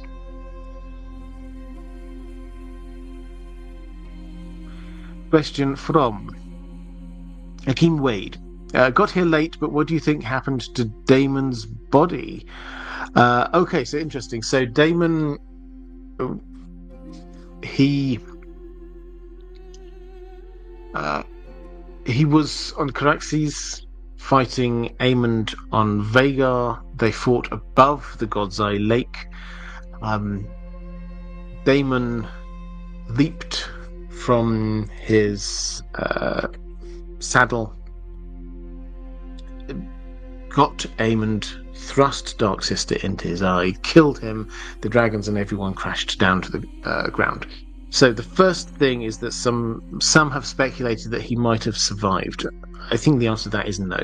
He fell from a massive height, and into water on top of a dragon, whatever it was, he was just human. He was going to die, but he went out and died in the way that he wanted to. So that's the first thing. I think he did die. What happened to his body? They found Aemon's body. Does that mean they should have found Daemon's? Not necessarily. By instinct, I think that it is just somewhere at the bottom of the God's Eye Lake. It's possible that it washed up on the Isle of Faces. I like this idea on a kind of like a more magic-y sense that this could, he could have got up there and been offered as a sacrifice to the Weirwood Network in some way. There is, increasingly, we're starting to see there is some kind of link. We're trying to see. We're spotting things which might hint at the idea that there might be some kind of link between the Targaryen kind of Dragon Dreams idea and Green Dreams. And one of the things, even if we leave aside the fact that House of the Dragon Season 2 literally had the two coinciding, where Helena seemed to be interrupting a vision through the Weirwood Network.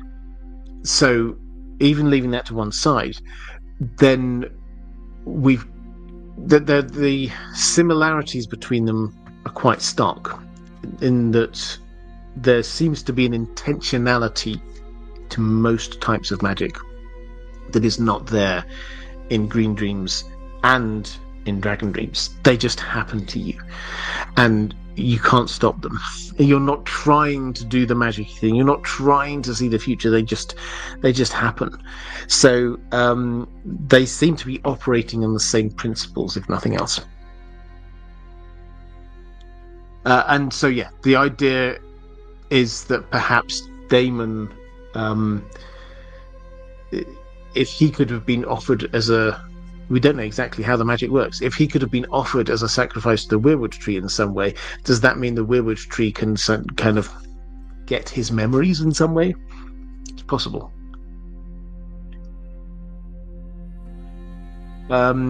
SGH saying, if the Stark Direwolves name theory is true, might Jon become Azor Ahai by defeating the others at the Isle of Faces, becoming the ghost of Harrenhal?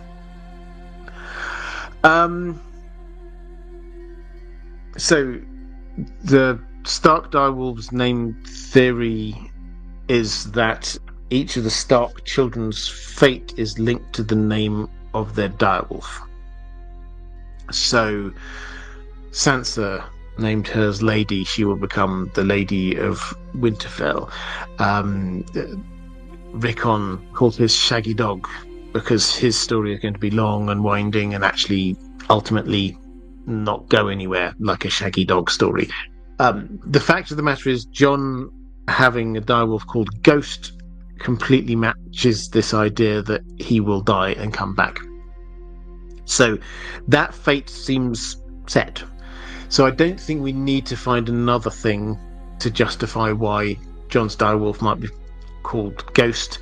As for your idea that he might become Azor Ahai by defeating the others at the Isle of Faces, becoming the ghost of Harrenhal. The Isle of Faces, you may have missed a little bit earlier in the stream. The Isle of Faces, yes, it's in the middle of the God's Eye Lake, and the God's Eye Lake, Harrenhal, is on the shore of the God's Eye Lake. There's, as far as almost certainly, there's about 50 miles. Maybe a bit less, from Harrenhal to the Isle of Faces, because the lake itself is like 100 miles long, and the isle is small and in the middle, so it's a long way away. Yes, it's in the same broad vicinity. Don't get me wrong. It's not huge amounts away, but I think it would be incorrect to say that they're literally next door, so you might as well be, connect the one and the other. The Ghost of Harrenhal, yeah, I mean, I like the idea. Personally, I'm not sure. Paul Whitrock saying, hello, Robert. I was wondering how close you think A Knight of the Seven Kingdoms will stick to the book. We've had some recent interpretation in GOT and Game of Thrones. I'm not sure what you mean by some recent interpretation. I think How close will it stick? I think it will stick very close. And if you've read the story and you've seen the what's coming next trailer, they're telling the story. So I think more what we're going to get is a couple of small tweaks to make it work. One of which, and whether you think these are necessary or not, one of which is so Dunk is he's not as simple.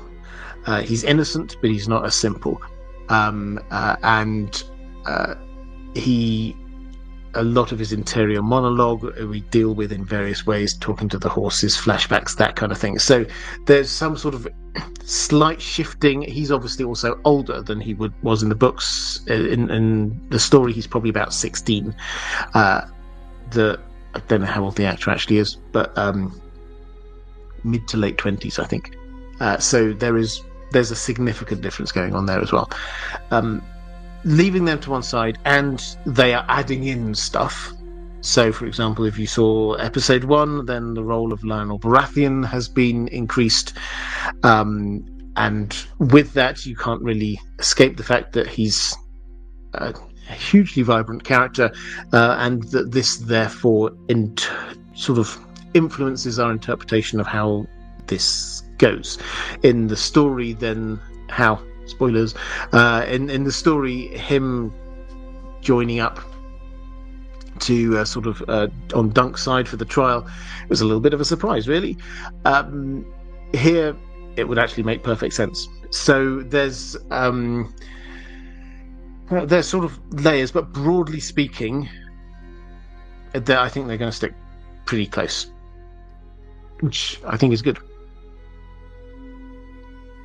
DZM Daily saying, is there a Shade of the Evening version of the Isle of Faces? Not that we know of. Good question. I mean, with Shade of the Evening, then there's a grove outside the House of the Undying. But no, we don't know of like an island central hub. Greenie, if Daemon's body was never found, how was Dark Sister recovered? Would he have not had it with him when killing Aemond? Yes, he did, but he, rather graphic, but he took the sword and he just thrust it in, and Aemond's body was discovered with the sword through his eye. So that was where it was. They didn't find Daemon's body because Daemon was no longer holding the sword. Let's go to a question from Dustin Wilson saying, hey Robert, are you familiar with Michael Talks About Stuff's theory about the Isle of Faces being a kind of seed vault for the weirwoods, the last vestige of the uncorrupted trees? I found it very interesting, and it kind of makes sense as to why it would be protected. Then you sort of go and say, what about the Green Men? They sound kind of wacky. Men with antlers, ancient Storm King connections, related to Cold Hands. Throw us a bone, George. Yeah, he's deliberately keeping that one a mystery. But have I heard about the seed bank, Weirwood seed vault theory? I think somebody recommended this to me before. I have to admit I didn't know it very well. I haven't seen that video. At least I can't remember seeing that video. The thing that a lot of people say as shorthand is this is the heart or the hub of the Weirwood network, which kind of works for me. The idea of Weirwood trees are, as far as I'm concerned, Weirwood trees are uncorrupted. The corrupted Weirwood trees are the Shade of the Evening trees. So the uncorrupted ones are the ones that are in Westeros. Let's go to Lady Pushkin saying, hello, Robert. Talking about all things magical, do you think Bran's magic will take a dark turn? For example, bring down the wall, even if this is accidental. In the show, he was touched, which allowed the whites into the cave. Will it be the same in the books, do you think? His warging seems to be turning dark and causing harm, even if he doesn't realise it, and it is unintentional. Well, Bran's just thinking about my dog. Bran's arc and story is getting dark. There's no doubt about this whatsoever. If you read his chapters, we're kind of cheering him on. We're in his POV, but when you just sort of pause and read the language that's going on, it's particularly the last couple of chapters when he's there with Bloodraven. It's not good. He's already done a couple of things that we're told were an abomination for a skin changer to do. When we get those chapters there with Bloodraven, it's the language usage, it's all darkness, and then it gets punctuated by this phrase: the moon was a crescent, thin and sharp as the blade of a knife. It's supposed to feel sinister. So, yeah, he's going down a dark route, and the idea, I think, is that Bloodraven is this ultimate for the greater good kind of figure, and that is playing into Bran, is that he will be using his powers, but without a real morality behind it. Now, Bloodraven, yes, he's teaching him how to use the powers, but he's not he's not noticing the way that Bran is using them and sort of commenting on how he should or shouldn't do it. And also, he's an old man at this point. You can see him kind of like drifting in and out and say, well, that's enough for now. I've got to sort of rest for a bit. So yeah, he's not the best mentor Bran could possibly have. As concerning the other bit of your question, whether or not what happened on the show was, you'll remember Bran, he sees the army of the dead, and then the Night King just kind of like grabs him like that and sort of marks him, and the action moves quite fast there. This is the Hodor episode, but it's very clear that what has happened there is that a contact has made between the Night King and Bran, and that meant that the Night King could now cross over the barrier, pass through the barrier which was around the outside of Bloodraven's cave, which was clearly keeping the whites out, and that allowed him past that barrier. Now, I wondered at the time whether that meant that if Bran went on the other side of the wall, given the wall seems to be using the same sort of magical technology as that barrier, did that mean that they could come through because he'd made some kind of connection? So is that going to happen in the books? It has the feel of the kind of thing that maybe they were picking on something George R. R. Martin said and then didn't, sort of only half-heartedly did it, but it's one of those things where we have to, and I don't want to get too sidetracked back to the wall, we have to have some way for the others to get past the wall, for this story to sort of develop. Because if they get to the wall and it's like, oh, we forgot there's a magical barrier we can't cross, oh well guys, let's head back, that won't happen somehow. And I'm pretty sure George R. Martin will not allow himself to resist the temptation. The wall has to come down in some way, shape or form. How does that happen? Well, not with them having a dragon. The showrunners are very clear, they made that up. That was their thing. They they said we had to think of a way for the wall to come down, which seems to imply that whatever way George R. R. Martin had told them, because he will have told them how the wall comes down, they'd already done things to make sure that that couldn't happen in their world, or they thought that it wouldn't work from a TV perspective. It only would work from a book perspective. So this has to be one of the options, that there is some kind of link with Bran that allows them to cross over, to bring down the wall in some way.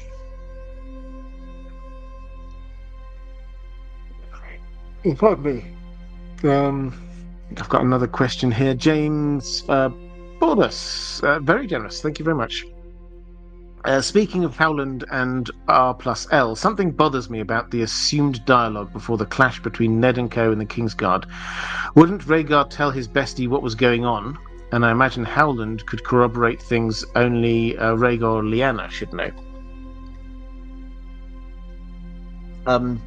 So the argument that I think you're putting on, argument is probably the wrong. So the question I think you're putting here, if you don't mind me sort of paraphrasing it, is Arthur Dayne was there with the other two members of the Kingsguard, defending the Tower of Joy, and shouldn't Rhaegar have said, okay, so here's the plan. If this happens, then that you need to protect this, but if Ned's there, Ned's not going to be killing Lyanna, obviously, so you need to deal with that. And this is how it all fits together. And then Howland could like pipe up and go, yeah, actually, I know this because of this thing over here, and then let's talk about it and we'll figure out what we do next. Could that not have happened? It could have done. But I think the missing elements here are, firstly, Rhaegar was convinced he was going to survive. That's quite crucial to this, I think. He was an absolute believer in prophecy. He built his life around following it, and he was absolutely convinced he was going to put down this uprising. We get snapshots of this. He talks to Jaime. He says, when I return, things are going to change. We'll talk then. The idea that he wasn't going to return seems not to have crossed his mind. So, any orders he gave to the Kingsguard will not have been, and if I die, this is what you need to be doing, because that thought never crossed his mind. So I think that's the first element. The second element is that we get, when we have this fever dream that Ned has, then most of that fever dream is that conversation when him and his companions reach the Tower of Joy and then the Kingsguard talk to them. Now, George R. R. Martin has been very clear. We shouldn't take the fever dream as literal truth of exactly what happened. This is more of a feel. And what is the feel that we've got of that conversation? This is Ned saying, well, I was expecting to see you there, and they were saying, no, I was expecting to see you there. No, we weren't there, we're here. And we're sticking to what we've been told we have to do. And if you peel away all the layers of this, you get the Kingsguard that are obeying orders. They're doing the thing they've been told to do. And what they've been told to do is protect that tower from anyone. Because they may not know. Yes, Ned might be there and say, oh, I'm here to help. I'll sort all of this out. Do not worry. They will be thinking, I can't trust him. This guy was part of the rebel alliance against Rhaegar. This guy's on the other side, and all of these other people here, I have no idea who they are at all. They're outnumbering us. So a conflict does kind of make sense if you buy into this idea that the Kingsguard are following orders, not thinking outside the box, not trying to be the good people doing the right thing. They're doing what they're told. Why do we think that might be the case? Because of this lesson, because of the kind of the feel we get from that fever dream, but also all the evidence that we've had as to how they behaved around the Mad King. The Mad King was doing mad things, horrendous things, terrible things, and not a single one of the King's Guard there seemed to be opposing him until Jaime at the very end. And they all seem to judge Jaime for that. So, I can understand why can't they just sit down and figure it all out. But when you start to put the building blocks of what we understand about the characters and what was going on, personally, I think it does add up. I will redo my, people have asked about this, my Robert's Rebellion playlist. When I get to there, hopefully, once you've worked through all of the kind of the logic of what's happened before, it actually, the fact that a fight happens makes complete sense, I think.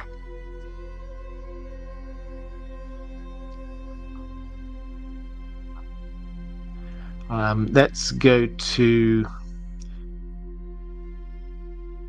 question from where did we get to?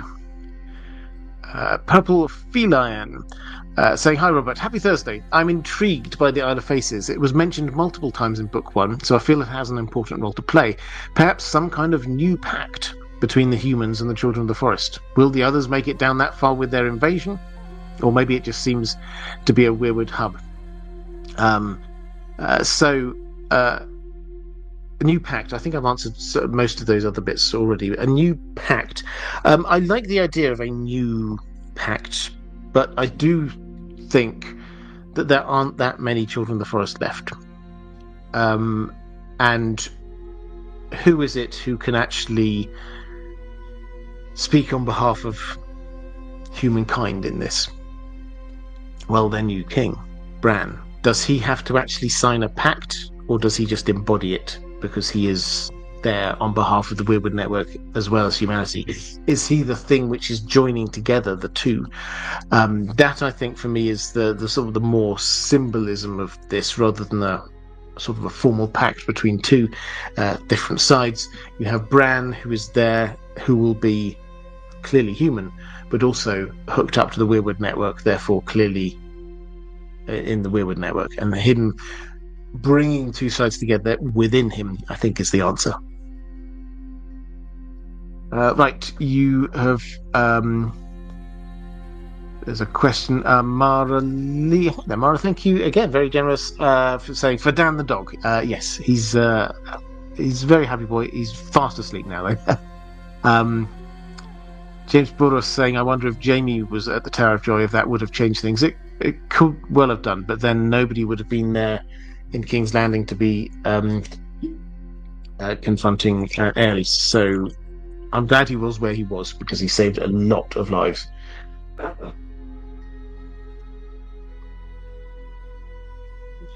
Andrew K and the Greek Weir were just adding, it's also a super complicated situation. Lyanna missing, brother and father killed by the father of who she ran off with. It is tricky to navigate. Yeah. So and they are there obeying orders. So to do the thing that they were told they had to do. Alhad saying, in one of your previous live streams, you have indicated that Howland Reed's magic might be effective in bringing down the Tower of Joy. Given that, plus assuming breaking the Arm of Dawn and creating White Walker, given that, plus assuming the breaking of the Arm of Dawn and creating the White Walkers, what do you think is the canvas for the Old God's magic, and what do you think is its limit? I know this is an open-ended question, given George's writing style, but I hope we can have some fun. So, just in terms of Howland Reed's magic, there is a description. Mira gives a description of his magic. When Bran says, does he have green dreams? And she says, no. But this is the quote: "He could breathe mud and run on leaves, and change earth to water and water to earth with no more than a whispered word. He could talk to trees and weave words and make castles appear and disappear." So that's where the kind of the speculation is about the Tower of Joy and Howland Reed's magic. There's this throwaway line that he could make castles appear and disappear. Now, almost certainly this is a reference to his own castle, which seems to sort of move around and nobody really knows where it is. You can't send ravens there because it's not in a fixed position. So that almost certainly is what that's a reference to. But is it possible, given the fact that we know what happened with the Tower of Joy after all the events that transpired, we're told, not in a fever dream, this is just Ned's memory, that he tore it down brick by brick, basically. He stone by stone, he took down the whole thing. That, even with, he would have had there'll be quite a few horses there.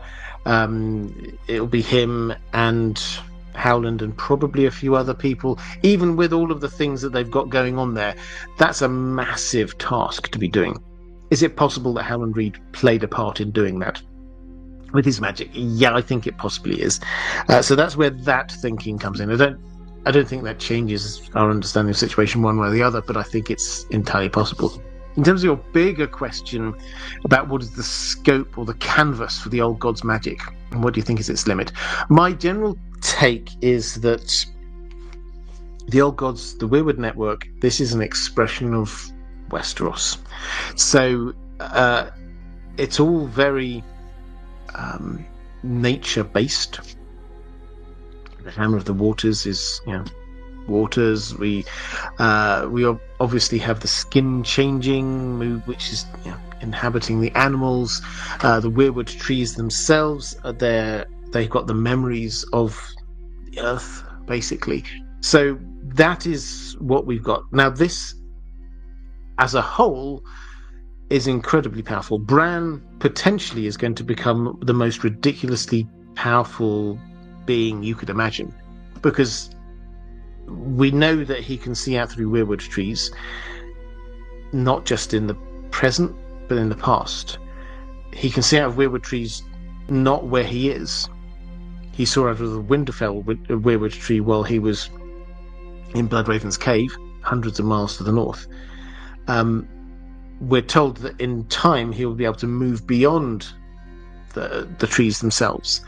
And we're told that or we're shown that he can affect things in the past. At the moment, in just small ways, but it's going to get at least big enough for the Hodor moment, and maybe even further. So what we've got already is somebody who can go anywhere during space and time in Westeros and affect things. That is hugely powerful. So when you take that as your starting point, then you get skin changes, and skin changes can go into a number of different beasts at a time. They seem to be able to affect the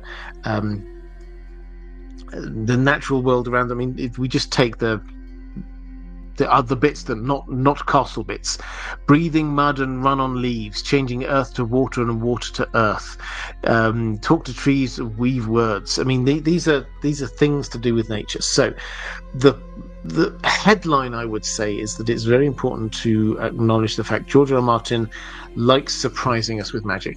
The moment that we think we understand where we are with a bit of magic, or how magic works, or what the limits of magic are, he wants to push it a little bit further.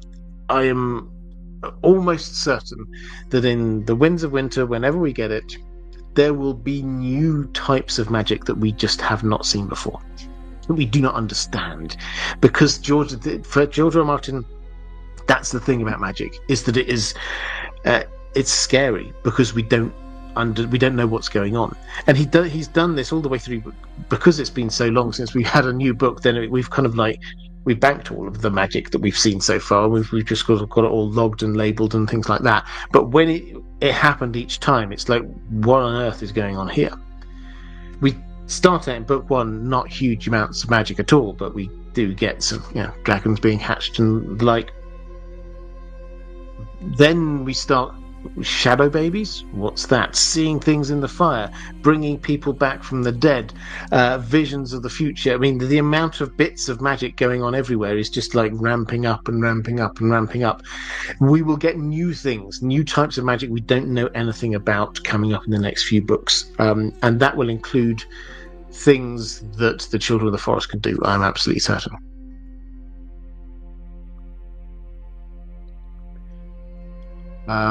Let's go to Johnny Seriani saying, "Good morrow, Robert. George R. Martin is such a Tolkien fan. I wonder if the Isle of Faces draws any inspiration from the Legendarium.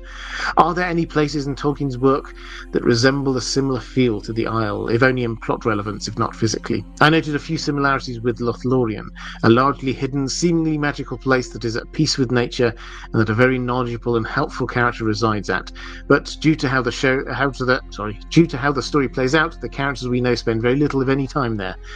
I doubt this is enough to definitively say George used this specifically when coming up with the idea, but what are your thoughts? Does anything similar to the Isle of Faces come up in any other work?" So I can't off the top of my head think of any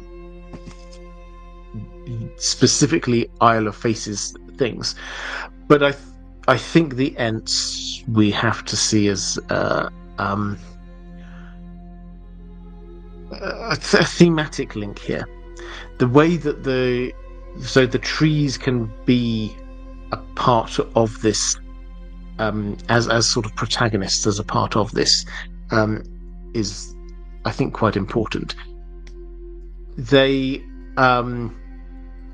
if you remember the Treebeard line, whose side you're on, not 100% on anyone's side, because nobody's truly on my side, I think actually is where the Weirwoods are coming from, because we are, whose side are they on? Well, they're on their own side, and they're hoping that they might be able to work with other people, but that they are on their own the side of nature and not chopping down trees and things like that. So there's the Tolkien clearly loved trees. I think this is. I don't think this is an homage in any way, but there might be a small hat tip here. Let's put it that way. Let's go to Cremerianarino. Probably mispronounced that. Hello, Robert. This is everyone. Hello. Who is on a trajectory to meet Howland Reed? Will he be someone's Master Yoda? Will he bestow Dawn upon John? And who has Dawn? Okay, so who's going to meet Howland Reed? So Howland Reed is in the Neck at the moment. He's not left there. But a lot of people are Stark loyalists are all converging there. People like Mage Mormont, for example. Ned's bones have almost certainly made their way now to there. So he very probably will make it. I mean, George R. Martin has said Howland Reed will make an appearance. It's just not yet. Is he going to be anyone's Master Yoda? I don't think so. I think his main role is going to be on giving us a whole lot of the backstory about what happened in Harrenhal, things like that. I think he is the person who's going to be giving us all of this backstory. He might get involved in doing a bit of magic or something here and there, but I don't think they're going to be doing any. He's not going to be leading the charge. Let's put it that way. As for Dawn, the sword Dawn is well. So it's going to be down in Starfall, I think. So quite possibly it's going to be stolen by Gerald Dane, and then it will come into circulation through that. He's probably going to be joining Aegon's Kingsguard, and that's how I think this is going to come into kind of circulation there. I don't think he's the person who's going to be bestowing it on anyone. James Boris, I know George doesn't want it to happen, but I had a thought today that if I had to pick someone to finish this or help him, I'd pick Robin Hobb or Tad Williams, especially as he's good friends with Robin Hobb. Yeah, so he was very clear that the article that I referenced earlier, the James Hibbard one, not the James Hetfield one, the James Hibbard one, he's asked about this. I mean, it's good. Do check it out. It's a really interesting article on a number of issues. And he's asked, George R. Martin is asked, is there a backup plan? If worst comes to worst, if you die, what happens? And his answer is basically then you have an unfinished book. He name checks The Mystery of Edwin Drood, which is the famously unfinished final book by Charles Dickens, who at the time was the most famous author in the world, and it was like, but he didn't finish this book. So that's which led lots of people to try and speculate on how it might have finished and the like. So he said no, there is no backup plan. He's not nominating somebody who's going to do this. He's not going to do a Robert Jordan and sort of create some notes that he can hand on to someone. It's just going to be not finished.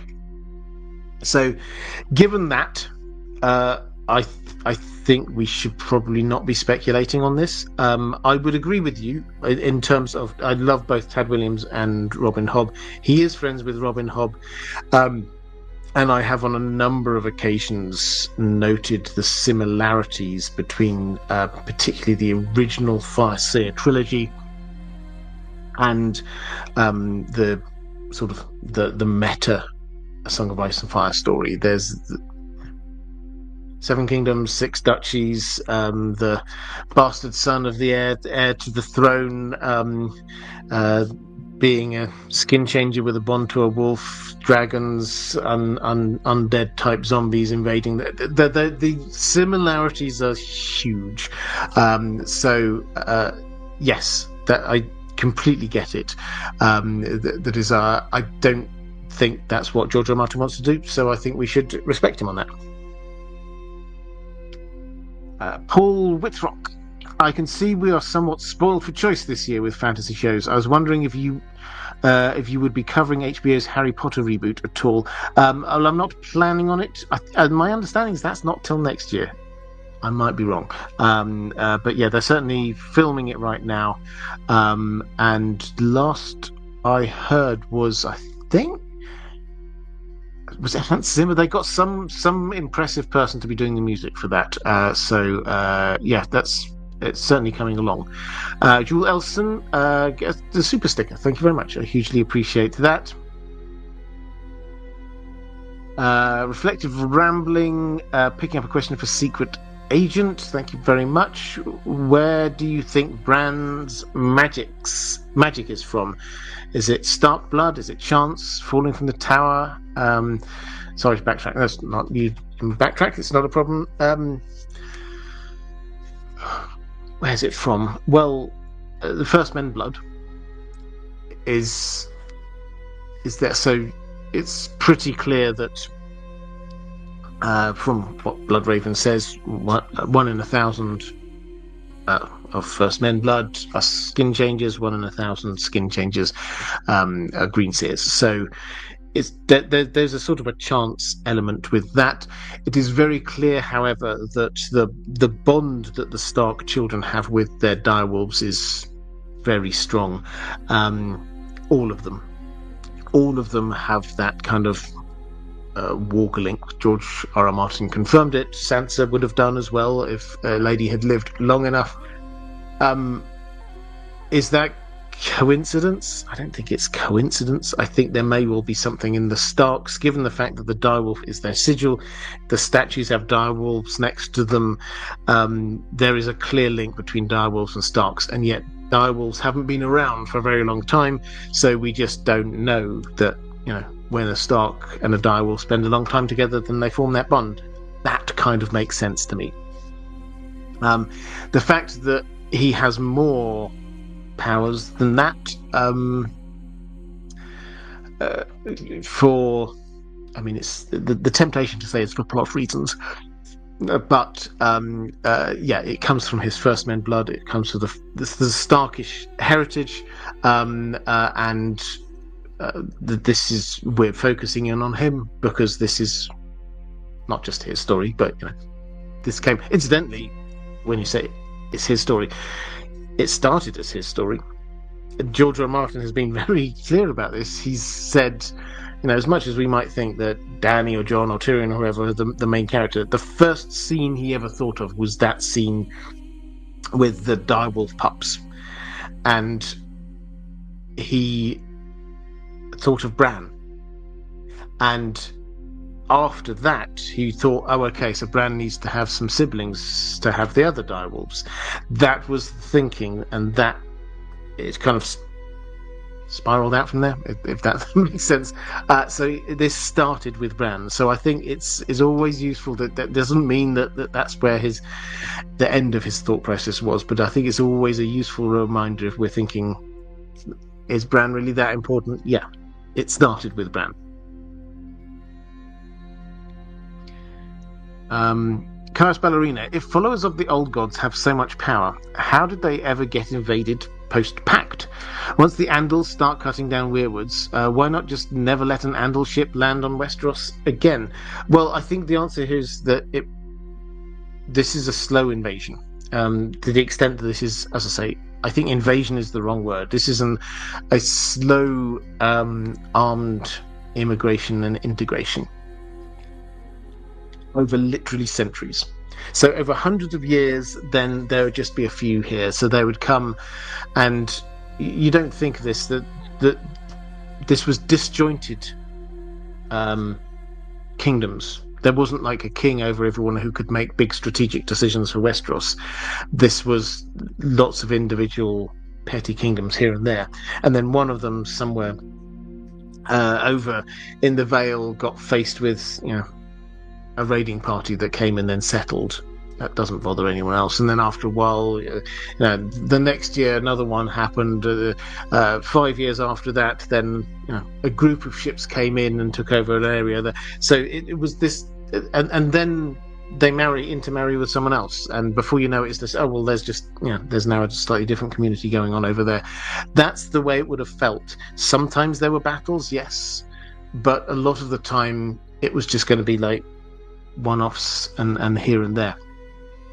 And so it's not if you were in the Reach, you wouldn't, for the first few decades, you wouldn't have even thought about this. You thought, oh yeah, that's a problem they've got over there. We have to deal with the Ironborn over here. They have to deal with the Andals. That's their thing. And so it wasn't, and there wasn't a central person who was in charge of all of this.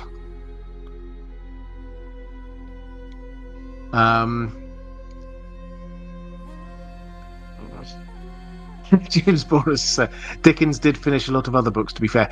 He did write a lot of books, and a lot of them are really rather good.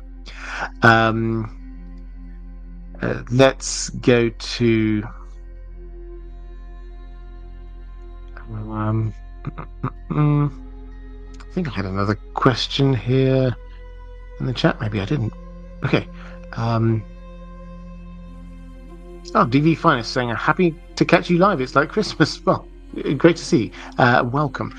Let's go to a question from where have we got up to? Yeldenil. The Green Men remind me of stories about fae folk, fairies, dryads, nymphs, and spirits. They also share similarities with Arthurian legend, what with their antlers and all.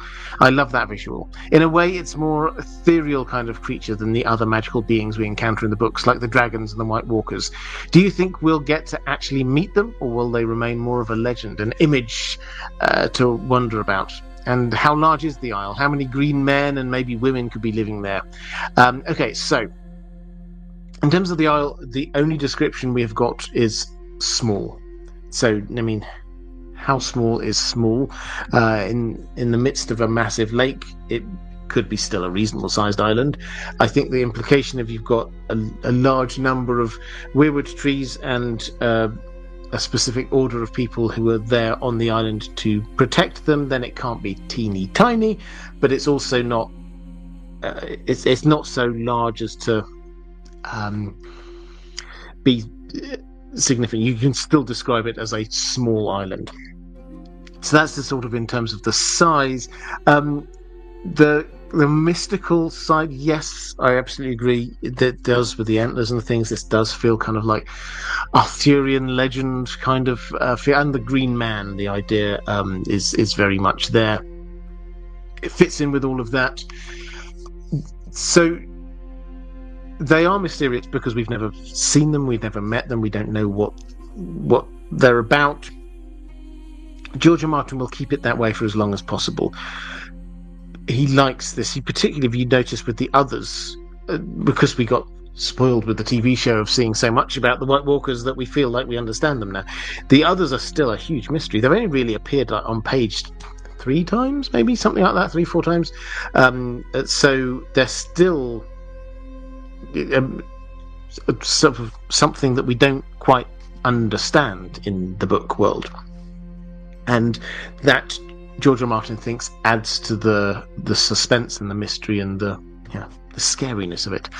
Now, the Green Men, I think there's a chance we will meet them eventually, so I think some mystique will go, but it will be like when we met some children of the forest. Now, that doesn't mean we understand them just because we met some of them, but it does perhaps give us a chance to demythologize a few bits there. SGH, should Daenerys become queen, might her ancestry back to Egg's wife and old gods' connections cause her to make House Blackwood lords of the Riverlands? Well, quite possibly. I mean, should she become queen, the world will be still racked with civil war and possibly being invaded by the others to the north, Euron doing crazy things to the south. Yes, she will probably name some allies to be ruling different places. If she were, if we just do this huge understanding, maybe she gets to the end of all this and survives and is queen. Who would she make as Lords of the Riverlands? Well, it would depend on who bent the knee.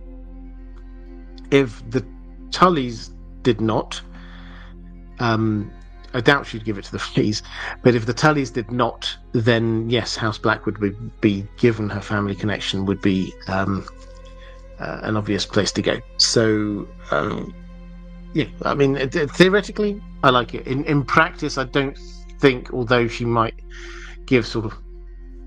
make people the titular this or whatever, then I don't think it's actually going to be a chance to rule the Riverlands. Fighting will carry on the Riverlands all the way through the story, I'm sure. Vampiris, thank you very much. I didn't see a question attached to that.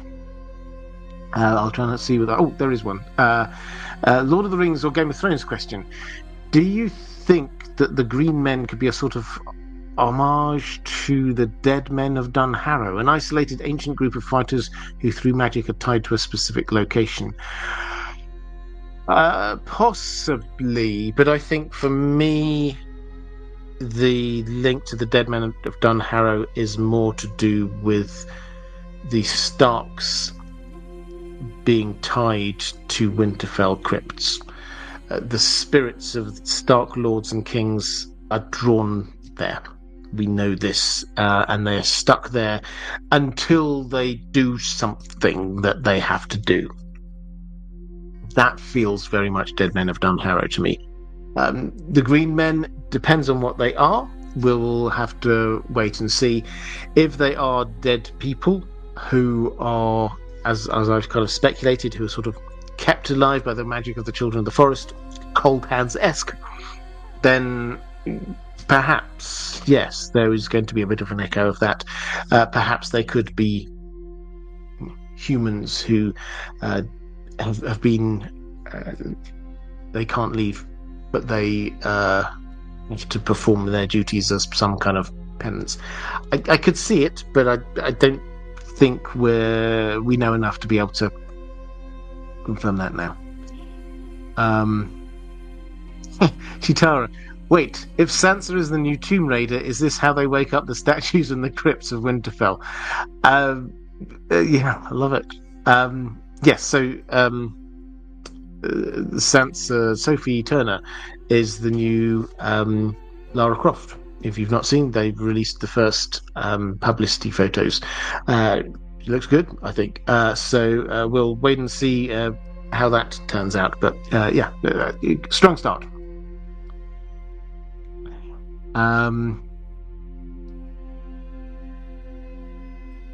Question from Commander Ray. Hello, Robert. Unrelated to the Isle of Faces. Yes, so now I've got to the end of my Isle of Faces questions. If you want to drop any more questions in the chat, now is a good time. I've got a few broader questions to be answering. Commander Ray, yes, you said you were going to do this. Hello, Robert. Unrelated to the Isle of Faces, what would be the logistics and just the difficulty and outcome if there was a canal dug by House Reed in the neck, creating a new shortcut? So, yeah, this was something on X. Somebody posted this, that if the Crannog men built a canal through the neck, it could be like Panama Canal, Suez Canal. It could save ships huge amounts of time, and this would make House Reed incredibly rich, which I thought was great lateral thinking. I appreciated it hugely. This is the kind of thing I often do videos about, and I'm tempted to do something similar to that. But the first point is that they never would. The Crannog men like their secrecy. They like being in hiding. They like the fact that people don't know how to get hold of them. And the neck, they're almost impossible to defeat because they're the only people who know how to navigate it. If you put a whopping great big canal through there, which is large enough to be allowing ocean-going vessels through, in fact, both ways, then you're completely undoing all of your strategic advantage. So yes, you might be able to get a little bit of money from people paying to go through your canal, but you'd lose all of your strategic advantage you had before that. So that, I think, is probably the first point. The second point is that as I understand it, I'm not, I'm very sad to say, a canal building expert, but as I understand it, it is possible to build canals through swampland. But it's very hard because of shifting water and very soft ground and things like that. You have to put a huge amount of more than you're just like digging through normal solid ground. This requires a huge amount more effort, which is possible, but would take a very long time. Now, my mind immediately goes actually to the Twins, which has got a very similar idea. Building the Twins as a bridge across the river took 3 generations for House Ray to do before they could actually start charging people a toll to go over there. We might be talking the same kind of thing, unless they use this fabled magic that Howland Reed and others had. So it would be hard. They wouldn't want to do it anyway. Would people use it? Well, I'm sure some might, but you have to ask, who is it who wants to cross over that bit of land? Traders is the first possible answer. The fact is, the west coast of Westeros, it's not as good as like the south coast and round to the east. So you have a sort of a main trade routes. You have the cities. You've got White Harbour all the way to the north. Then you've got Gulltown, which is your access into the Vale of Arryn. You've got King's Landing, then you work around to places like Plankytown, and then you've got Old Town, and then your last stop is Lannisport on the western side of Westeros. That's by which time you've sold all of your stuff. You buy things, say, at Lannisport, and then you head back. Now, if you give a shortcut to go through that, rather than go all the way around the bottom, yes, you might help people evade the Stepstones, which have got a whole load of pirates in, which people may wish to do if they were just wanting to go to somewhere like Lannisport, but you are heading straight into the waters where the Ironborn are. So you're replacing one danger with another danger. So I don't think they would want to do it. If they did do it, it would be very hard to do. And although, yes, it would certainly help some kind of some people get what they want, the natural trade route fits in everything around the south of Westeros, rather than sort of nipping across the north. You're missing out on almost all of the good places to be trading. So theoretically good, love the thinking, but probably not the best idea. Right, let's go to Agree Woodward saying they would be wiped off the face of Westeros if they got that many people through their land. Yeah, I mean, that's I think the main thing. Let's go to a question from Adam Geets saying, "Hi Robert, a general A Song of Ice and Fire question. I'm sure you probably have answered this before, can't remember the answer. Who do you think is the third head of the dragon in the story? There are only 3 possible Targaryens remaining who are options: Aegon VI, Bloodraven, or Tyrion." So I'm assuming that you're thinking Jon is the second. Now, this is the point at which we get a little bit abstract, I'm afraid, because we don't know exactly where this has come from. So the 3-headed dragon was Aegon and his wives. They took that as the sigil, the 3-headed dragon. Because there were 3 of them, they had 3 dragons. So that's where that comes from. The dragon must have 3 heads. Comes from Maester Aemon. Sort of wakes up when he's in his last days. He wakes up one time talking to Sam and saying, "The dragon must have 3 heads. I would go myself, but I'm getting too old." Which seems to imply what you're suggesting here, which is that he thinks that there must be 3 Targaryens together. For prophecy reasons, it's not 100% clear. We also, when we get that vision that Dany sees Rhaegar in the House of the Undying, he, having got his second child with him, then he says there must be one more. The dragon must have 3 heads. Which implies that he also thinks that there need to be 3 Targaryens.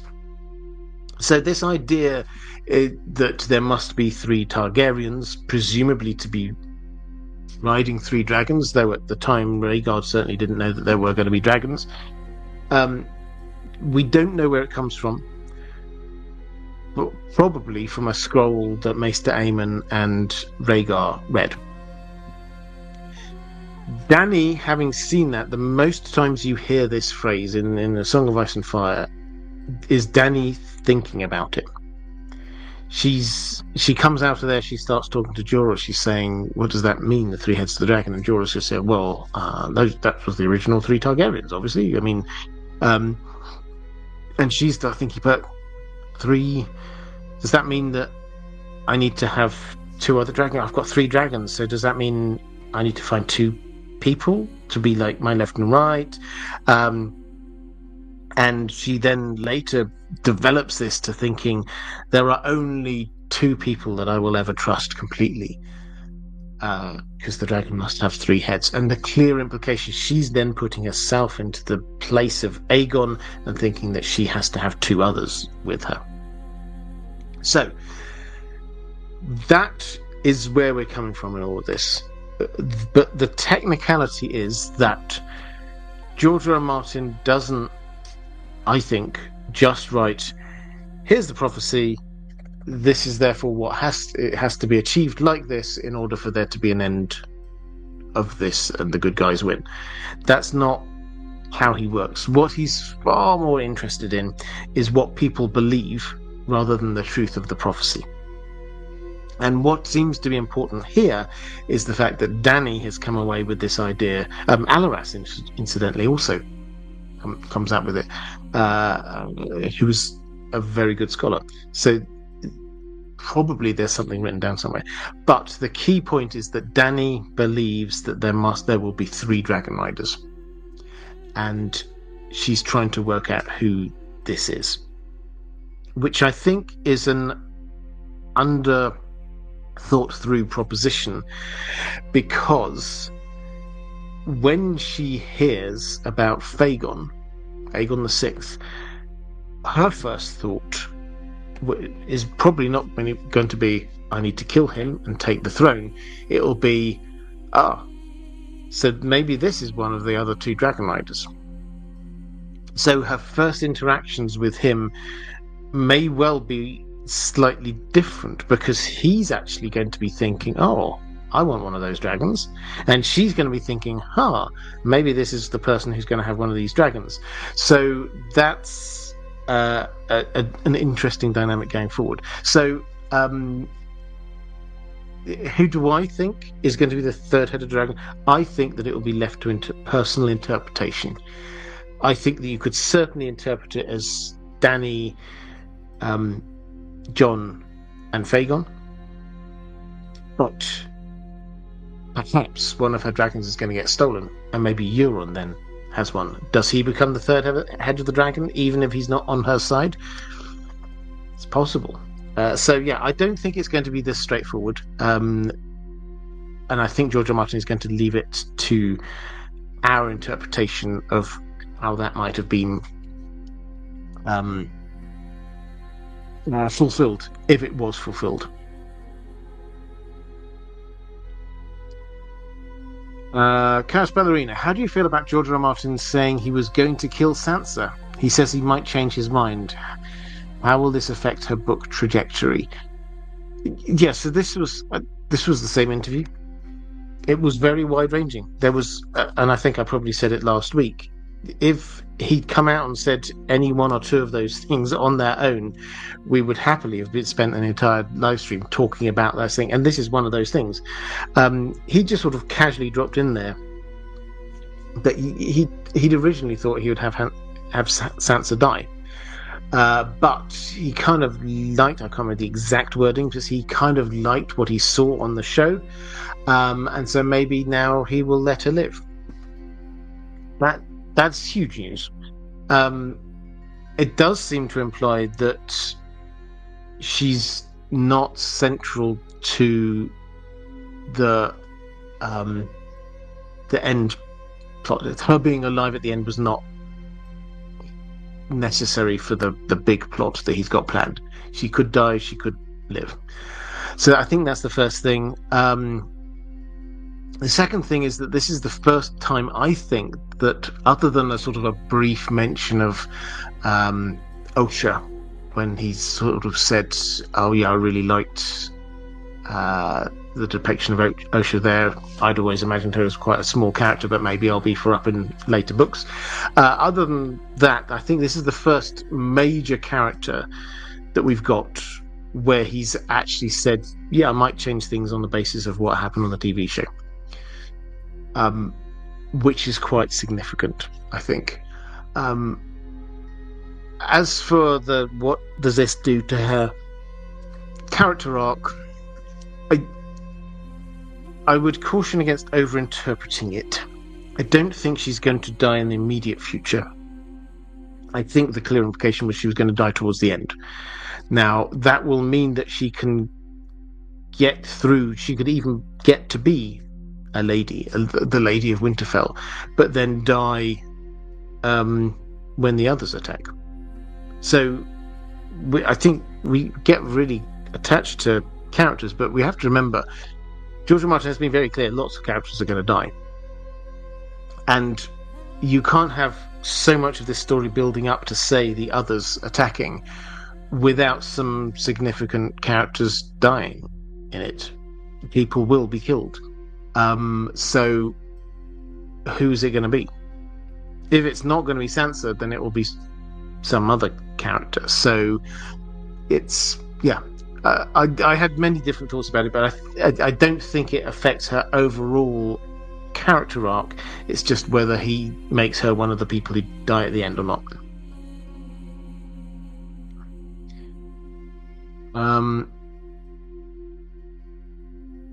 Graham saying, I think he was being cheeky about Sansa dying. He might have been,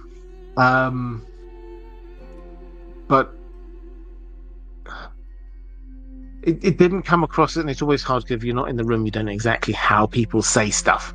The interview did not come across as him sort of being tongue-in-cheek and playing with us. He had this real sort of heartbreaking thing about the relationship with the House of the Dragon team, about his own struggles, the pressures he feels writing The Winds of Winter, and a number of other really quite serious things for him. What happens if he dies? There were lots of really serious things there, and I don't think he was really in the kind of like a playful, I might tease you with this little bit of information here kind of thing. So maybe because I wasn't there, but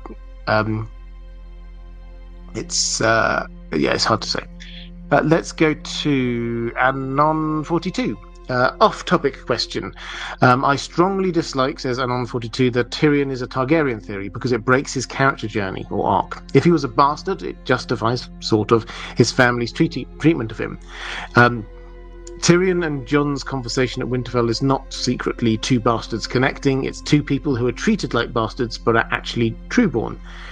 Tywin wants him to be a bastard so badly, but the tragedy is Tyrion is more like Tywin than his other children.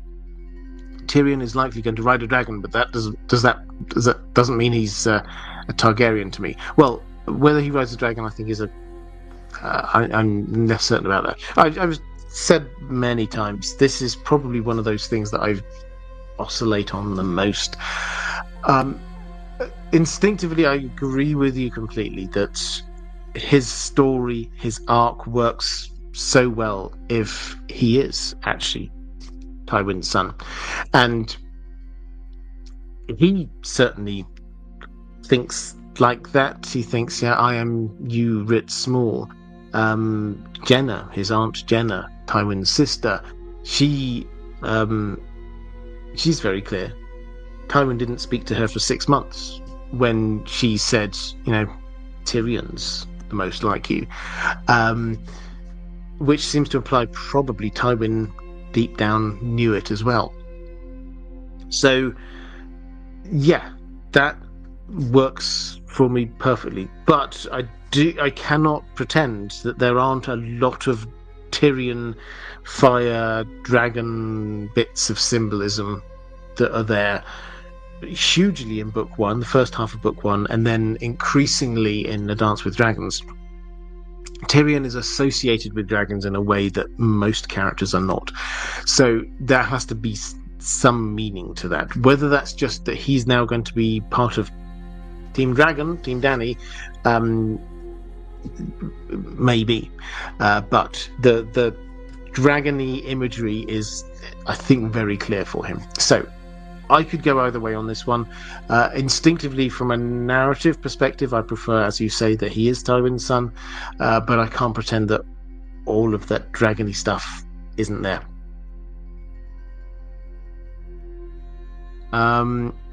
Was Fox in Arda saying a question about the Azor Ahai legend? Oh, actually, no, I've just missed one out. Sorry, I'll come back to that. Sir Steve the O saying, I think a while ago you may have commented on Bran and Cold Hands, where Cold Hands says, I am your monster. Was this a reference to potentially Bran doing things in the past and creating Cold Hands? And I think that the imagery you're going there is very much kind of the Frankenstein's monster. So the kind of context there is like they've got north of the wall. They've been saved by him, he says that I'm going to take you up north to meet the boss. And they're debating what do they do. And Bran is saying, you're a monster. And his response is, yeah, you're a monster. So that's the kind of the context. And then Jojen kind of ends it all to say, look, we in for a penny, in for a pound, we've got this far. We have to keep on going north, and we might as well trust him. And end of chapter. So that was the context for this. Is this a hint that he belongs to Bran? Because Bran created him in some way?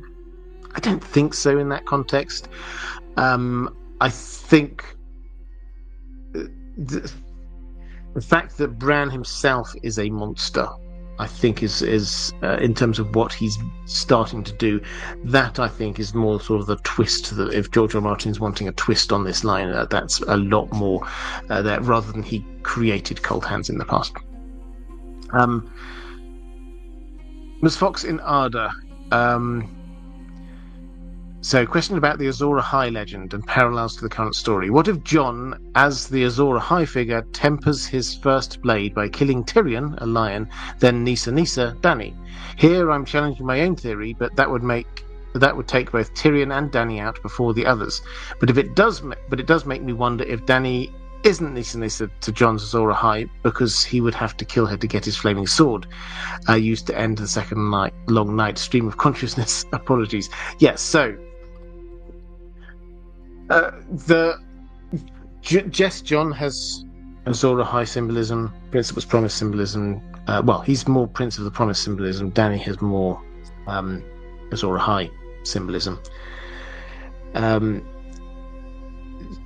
So I did do a video years ago, before season 8 of Game of Thrones, where I worked through the visions in the House of the Undying and came to the conclusion that a good case could be made for Jon being Dany's final betrayal and him killing her, and there being echoes of the Azor Ahai Nissa thing, and perhaps when he withdrew his sword, perhaps it was Flaming She's a Targaryen, etc. Perhaps that would be what was going on, and I kind of left it at that. That for me, that seemed to be the most logical interpretation of all of that flurry of visions and sayings and things that she had. So it didn't surprise me on the show when Jon killed Dany, because I thought you can make a case for this from the books. That's it's not we have to have somebody has to betray her. She has to have another love. A lot of these things kind of add up. But Jon killing Tyrion and then Dany, I don't personally think so. Although Tyrion, this is another thing from that George R. R. Martin interview. George R. R. Martin did say about Tyrion, I think he's going to have a tragic end because his entire story is a tragedy. Is a tragic end getting killed by Jon? Maybe. I actually wonder whether a more tragic end for Tyrion is to live on, but say, as has been hinted a few times, kind of gruesome, but what if he lost his tongue and lost the ability to do the thing that he was best at, which is talk? And Jaime lost his hand. He was best at fighting. He couldn't do that anymore. Cersei, big thing in the last book, is she's lost her looks. She considers herself the most beautiful woman in the world. She's now in denial a lot, but she's having to accept the fact that she no longer is. What if Tyrion loses his tongue? So it's I get it and I understand. I think we look too much sometimes for a literal redoing of the Azor Ahai legend. This is a legend. This is from thousands of years ago. We shouldn't be expecting it to happen exactly the same way this time. which isn't to say there won't be echoes. I think there will be echoes, but I think Jon killing Tyrion and then Dany perhaps is a step too far. Carl Carsnark saying Tyrion ain't a nice guy. Dinklage is too charming, lest we forget. Yeah, absolutely. Agree. Weirwood suggesting that Dany tries to marry Fagon and he takes her power as a betrayal. It's entirely possible. The reason for thinking that Jon might be her love is another one of those visions in the House of the Undying where there's this sweet-smelling blue rose and a chink in the wall, which is all the Jon imagery. So that's why we tend to think at the moment that would work. Added to which he does seem to be her kind of type. This kind of leader, good fighter, like Drogo and Dario. Jon kind of fits into that. Bit moodier perhaps than them, but anyway. Martin S. This was actually picking up a question from last time because I didn't have an answer. At my fingertips, you were asking about what is the size of the army, the elf and human army in the War of the Last Alliance of elves and men. What size might it have been when they actually finally reached Mount Doom? So this is obviously a Tolkien question. We don't know. George R. Martin did not give us numbers. The best workings out we can have, and I'm going to rely here, chat, there is going to be an expert on this somewhere. There comes an offhand comment from Prince Imrahil when he looks at the size of the army they're going to be marching east at Mordor, and it's 7,000. And he says, that's barely the vanguard of Gondor at its most powerful. The vanguard, for those who don't know, is the front bit of the army. You've got your rear guard, your vanguard, and the main bit. Now, I'd love expertise from people in the chat. What proportion of the army in medieval times would most likely be the vanguard? Now, I've read anything up to a third. It's definitely not more than a third. You don't put most of your forces in the vanguard, but maybe 15%. And I think you can then take that to work out what the size of the human or the Gondorian size might be, given that this was somewhere around the height of their power. Then you can add in the elves and a few others. If you add all of that together, then I think lots of people have speculated in different numbers. I think 100,000 setting out marching is probably a reasonable mid-estimation. And then some will die in the battles outside. There was a very long battle even before they got into Mordor. If it was half that number by then, it wouldn't surprise me. So I'm going to say 50,000. Okay, with that's the end of my questions from my patrons. Let's go to the chat quickly. Fagon, this is a Greek weirwood, saying Fagon is supposed to be a Targaryen, and the idea of marrying her brother was what she thought before Drogo. Yeah, absolutely. So she would, if when she arrives, I mean, this is one of the dynamics that we don't, as I say, we don't talk about much, because in our minds, if we've thought about it, Dany's going to arrive, see somebody else sat on the Iron Throne and say, I need to get rid of them, and then we remember the things in the House of the Undying where it's like the Mama's dragon and things like that. It's like, oh yes, so there's going to be an opposition. Her first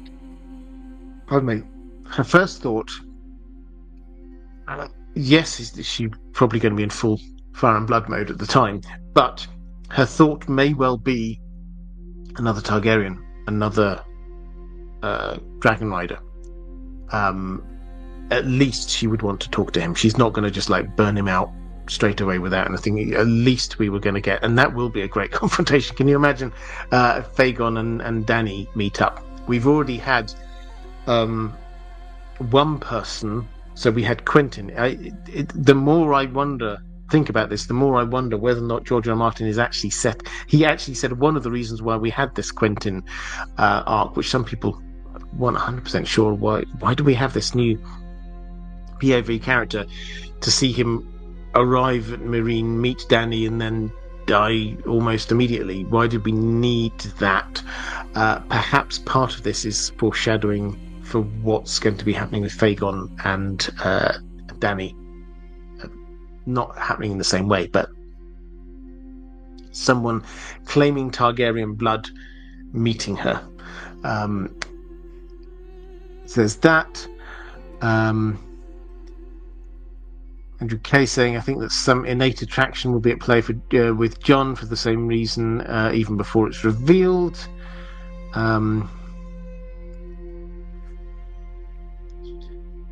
Bran, April may or may not. Bran is already fooling Bloodraven.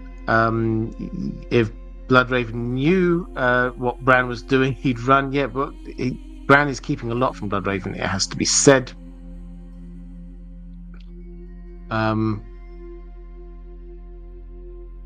Does Sebastian Holden, does Jon fit the role of the sorrowful man assassin? Well, if he did kill Danny, these are big ifs, this is a long way away, then it wouldn't be with a glad heart, let's put it that way.